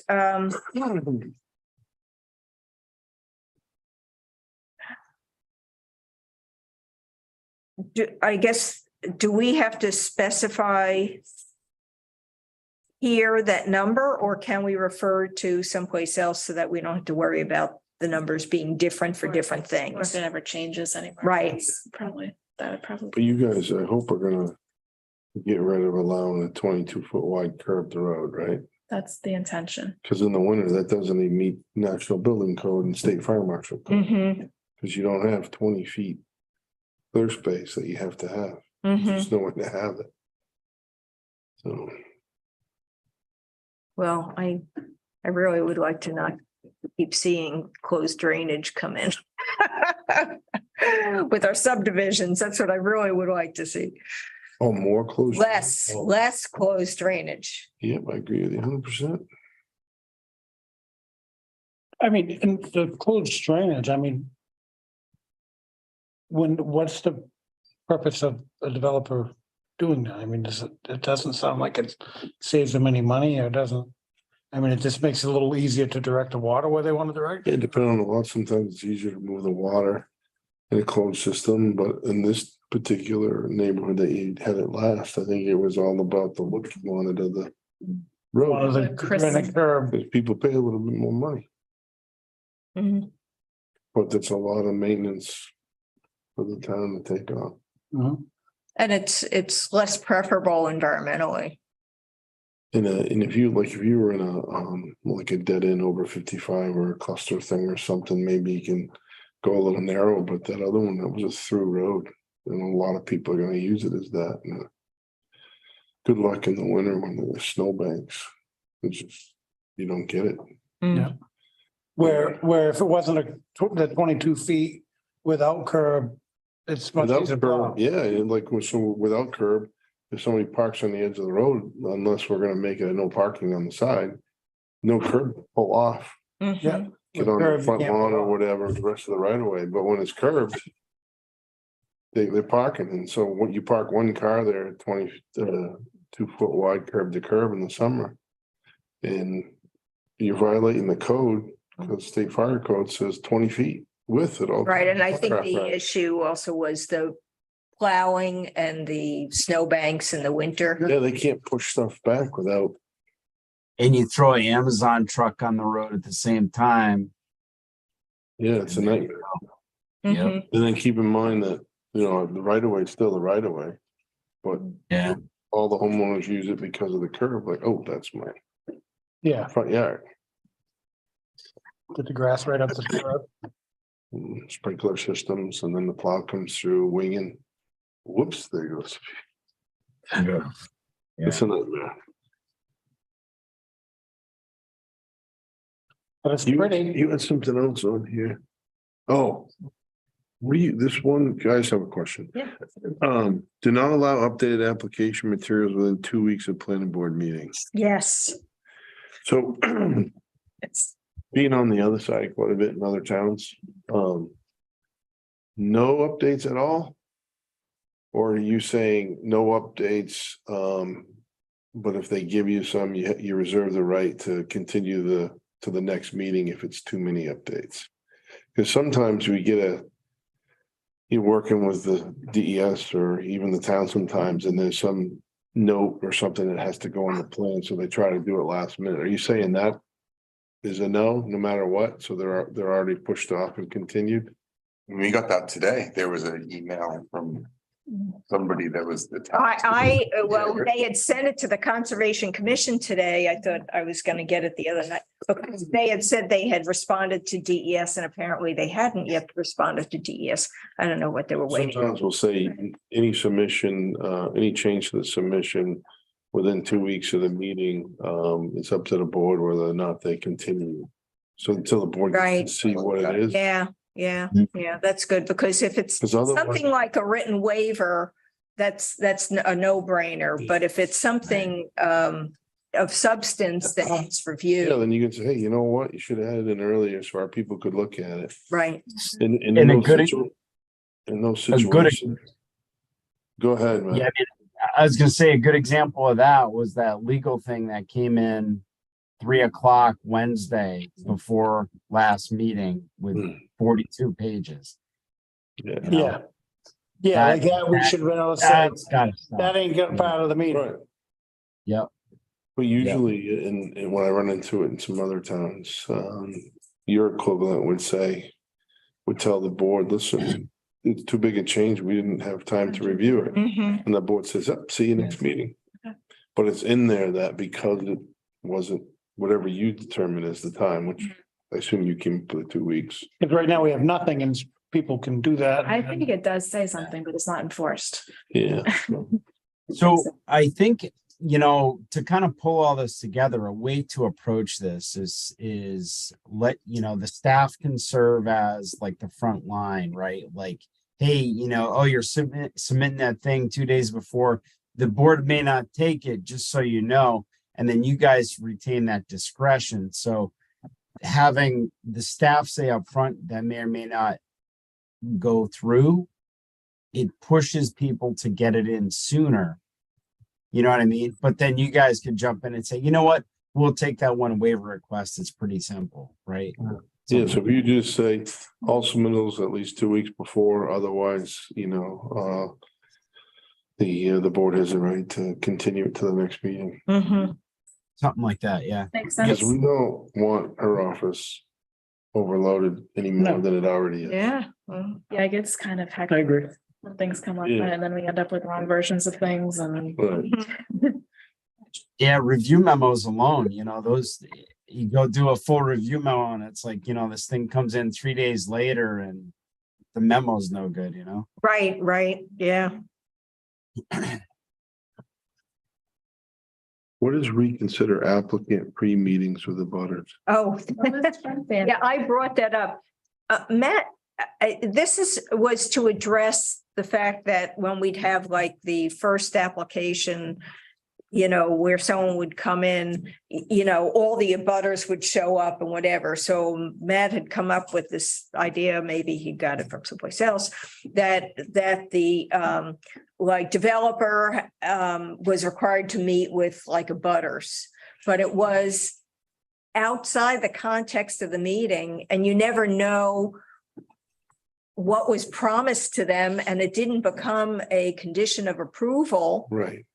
And so I just thought that that's just not really good. yeah, so I think it says that they're encouraged to meet with the Yeah. butters in advance. But we were thinking maybe, which can be a good thing, I think. Right. But Yeah, we were sometimes thinking it can some definitely- Way to monitor that, whether they need to send us minutes of that meeting or give us copies of any handouts that they gave out or some Well, it's- accountability. I think it's just, you know, if you're encouraging and not requiring it. And it isn't anything, you know, I mean. I guess if they're promising something to the abutters, well, they need to do that again. At a meeting. Right, but they Don't- didn't. Right. It wasn't with Sawmill, that was not done. But just a word of caution, if you're asking for them to give you copies of what they handed out to abutters at meetings and stuff, that becomes troublesome because it wasn't presented to the board during a meeting and through the proper. And you don't even know application what was process. said. even Right, if but they- what you could do is on the sheet you have an applicant fill out. Mhm. You can put a line on there about results or communication from abutters and you're essentially telling the applicant, what did the butters complain about as part of your submittal, so we know going in. To further encourage them to go talk to them. Well, right, but the thing is that, I guess my concern is that they can promise something and basically that person kind of goes, oh, okay, I'm not going to go to the meetings anymore. I'm all set. Yeah. But we don't know whether they promised. But if you have them fill out on their application where they list all the other information and you specifically say what, you know, comments or input did you get from abutters? And they don't list it later on and the butter's not here, later on, at least the butter has an avenue to go make the developer adhere to it. The other thing in addition to that is adding a line to the abutters notice and letting them know that Yeah, their only way to, Yes, like, that they need to come to a hearing and actually present things to the planning board if they want them heard. And Yes. direct communications with the applicant might not make it to the board.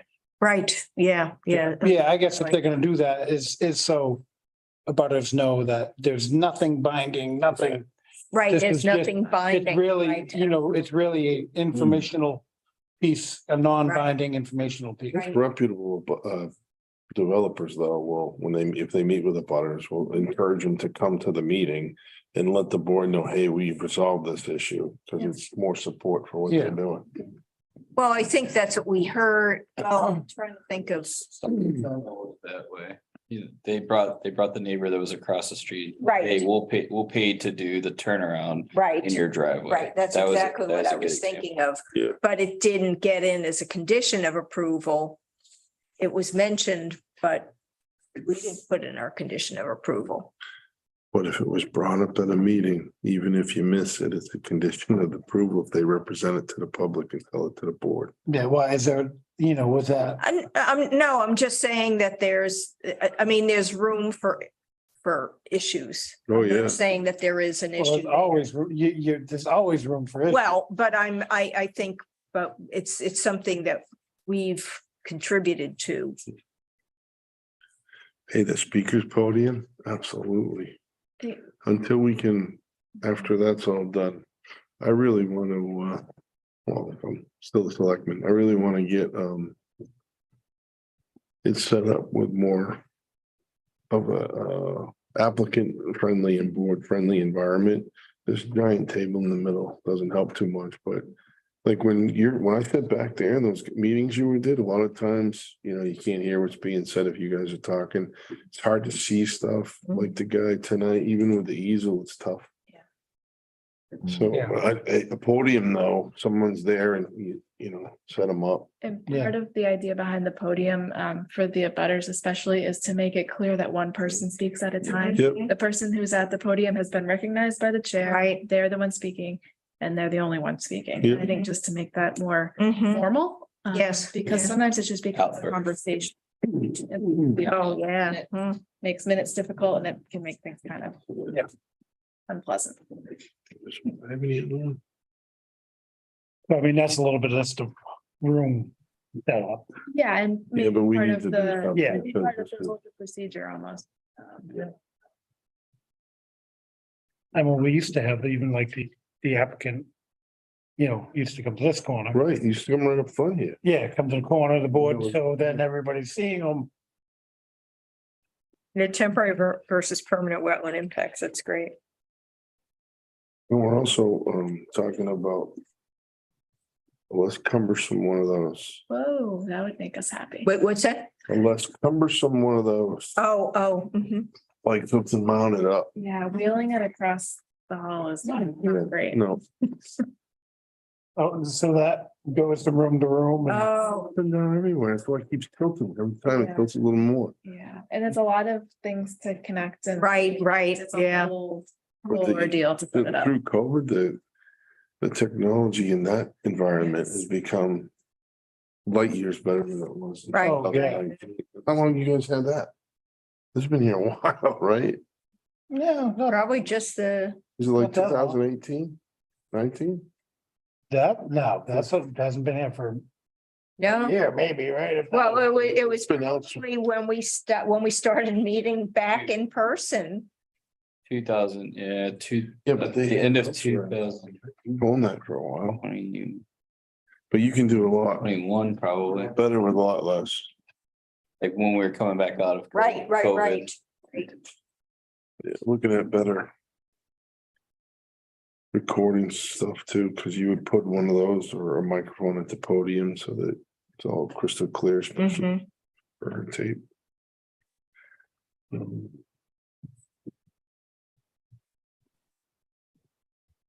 Oh, varying definitions of a butter. I thought we had cleared that up. Yeah, what's the confusion on that? I think I want to say it's subdivision regs includes anyone within 200 feet. Right. And the other places, it just uses the state definition of the butter, which is like abutting properties, but Oh, no. one of them also includes anything within 200 feet. Well, even the state definition is, I have that in a case out of Probably varies by program. Florida. I had a Oh. judge have to tell us what was meant by it, because the way the state words it isn't all that We super had, clear. yeah, we had it. When it comes to a diagonal property, No, I think that 200 feet is, it's safer to say so many feet. yes. So I think it's, I want to say it's just the subdivision regulations that say 200 feet and the other ones don't. Yeah, there, I remember one of the applicants had not notified everybody appropriately because the one, because that difference in definition. The 200 feet is a much safer way to go. Mhm. Yeah, and the last thing an applicant wants is one person to say, hey, I wasn't noticed. And, you know, it's borderline and the judge is like, yeah, you probably should have noticed them, right? I mean, it's really helping the applicant too, to say that. Yeah, I had to go to the Supreme Court to defend that the butters were notified. But yeah, we want it to be very clear. Yep. Yeah.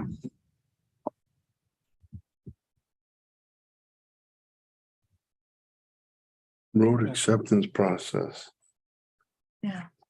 Do you have that defined at all? It's written out and it's pretty confusing. I sat down and tried to understand it with our Scott Borsia from Gale, and the two of us were like reading it back and forth and found it very difficult to interpret. And he was surprised by some of the stuff he read. He's been working with it for years, so this needs to be spelled out. Is he out of? Who's here? He's with Gale. I don't know where. He's It used to be a I think he developer. died. Oh, I don't know. The- Because Gail hasn't worked with us for very long. But Scott has.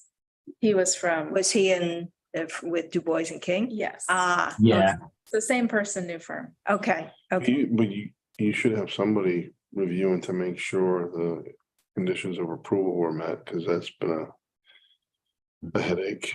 And then someone making sure, well, when they build the road, the inspection should be going on. Yeah, And then in the end, you should always include police, fire, and the highway department in your office Mhm. to sign off. Well, there's even the confusion over the one that was over where we were holding the.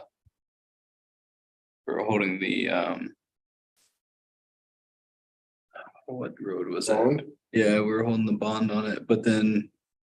They weren't paving the top coat. I forget then which road that was over off of what.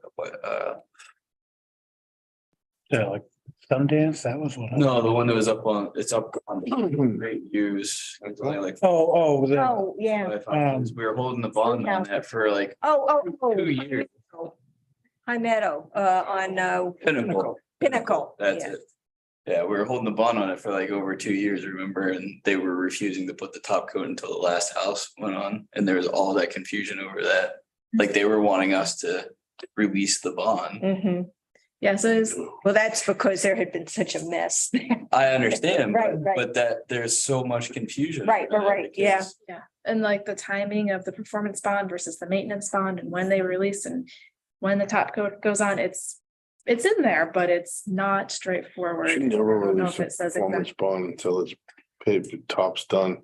Sometimes you can reduce the performance bond if, you know, they got an estimate on the asphalt, but never release that puppy. Cause there's this case on it where the town released the bond before they should have, and it wasn't done.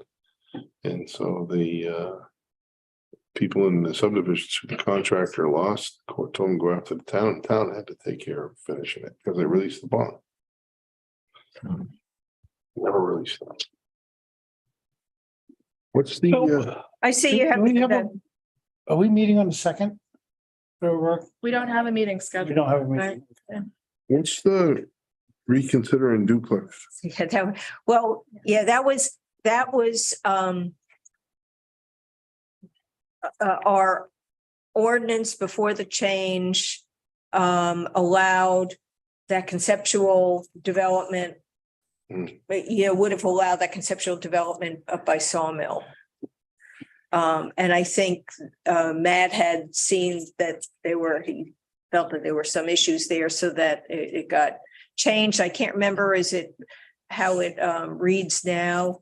Does it talk about either public water and sewer or something, or? I don't remember. Yeah, because I But we think made a that pretty quick change after that. we did, Conceptual. but I guess Like double the size of the lot that's required for a no, duplex? I think it was like, I'm thinking it was really more the. Utility, I'm not water. sure. I related. thought it was more related to only being in areas where there's, public water and sewer. So I think it was part of what I, That's a tough one to It was- enforce. if there somebody was fights it. a lot, the zoning change last year was taking out multifamily housing from certain areas of the zoning ordinance. And someone contacted me, and I can't remember who it was, and said that at the time that it was being discussed, the planning board said that they would reconsider duplexes, but the zoning amendment had already been written and was going forward to take all of the multifamily out. But the board, said that they would maybe consider duplexes in the future. So they asked me to bring that back up. So Yeah, I didn't think we took it out entirely. I thought we took it out. Out entirely. I thought it we, was from certain sections. I thought we took it out only where there wasn't, if there wasn't public water and sewer, I think is what it is. And, that's, I mean, that's a concern. So that's A duplex, this says, well, We got public duplex water, we is got public sewer. permitted in RU and R, duplex or. The same is true for multi. So it's right now it's permitted, right? It's permitted, but I think it's in, RU and R. But you still have a duplex can be on a smaller lot than two single family houses, right? So obviously this is one of those that will need some research. well, I mean, study. our plus our open space subdivision, you can have 3/4 acre, so, But a duplex right. is not. We built two houses. Yeah. No, I know what you mean. Those are on 2 acre lots. Duplex doesn't have to be on a 4 acre lot. It should be. Right. Okay, elderly, okay. I guess the question is are these? So is this a I would say, I don't know if this is a conversation for tonight. Oh, this is through 20. This would be looking at for next year's town meeting. Yeah. So there would be a period of study. Yeah, good. I mean, I think we definitely need to work on all of The them. list so that we don't lose track of things at this point. And I didn't That's why they're see- in short meeting. Are you looking at, on your list, Mhm. the, what's permitted in the exit one area? On the Not at this point. Well, are you talking about changes to the Colby zone? Property, yeah. Changes to the zoning? It's not on our list, but it, Just are you wanna- suggesting? Yeah, to our list? I thought that's something that I think you want to look at.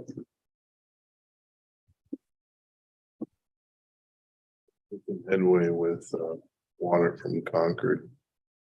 Matt has gotten at least, I think, a verbal on it coming down. Yeah, actually, I got a little bit of conversation. Now, when was the change made? Was a change made in Made it last year. 22? Yeah. Yeah, see, this is old. This Only needs to be something changed.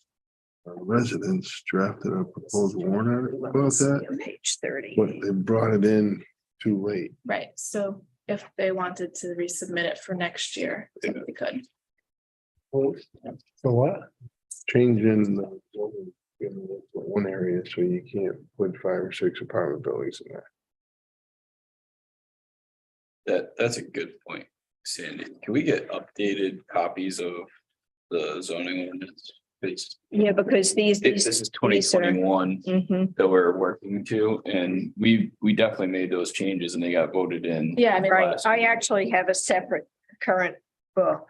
is there a stack of these in the closet? No, it's not huge, but But there's a couple. There are 4. I think we have more. I'll take one right I think.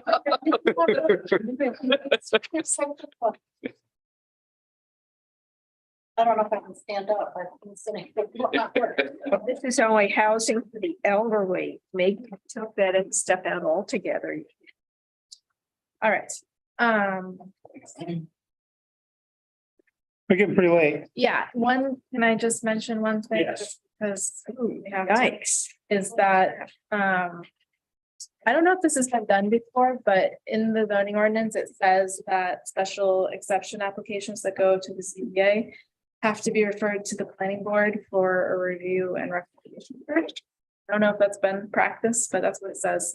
So we'll do it. So Amber Bow has submitted 3 special exception applications for uses at the 85 Dow Road project.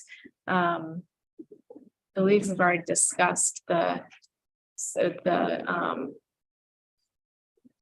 forklift sales, repairs Yeah, type pieces. basically Alta wants to put in a forklift sales repair.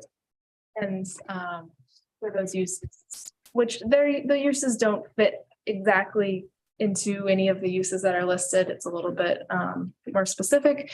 So they chose the 3 that they kind of different components of what they do fit into. So they did 3 special exceptions for those 3 uses. They also be returning to the planning board for a revision to their site plan based on those uses and a little bit of changes to their parking associated with that. So they'll be here in March for that.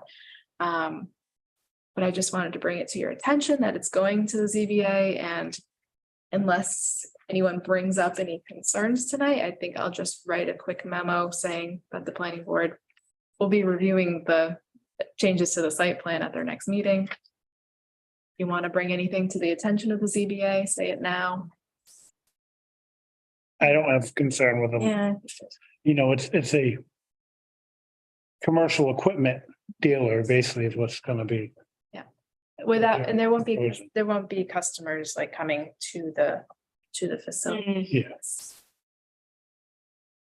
You know, unless you need a forklift at your house, you might go over there shopping for a forklift. Yeah, it doesn't really, people usually call them and. Yeah, it's not something you go, They you, don't have things on display or anything like that. they'll probably have some. I would, Don't mind a few up out front. I mean, there's not really street view to where. No, to it. I mean, not where that, we're not the building where they're proposing and the parking they're proposing. I guess that would be a question. Do you, you know, I mean. In there. What the guy that did where they fill the pavers and stuff and hooks it. Yeah. That's Alta owns that. Yeah. You know. They-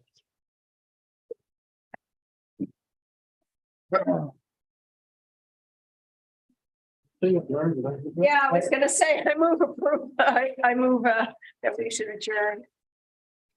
All right, Second. we get a second? I'll second. All those in favor? All right. Go home. Bye. Aye. Are you shut off now over here? All right. Good night, everybody. Good night.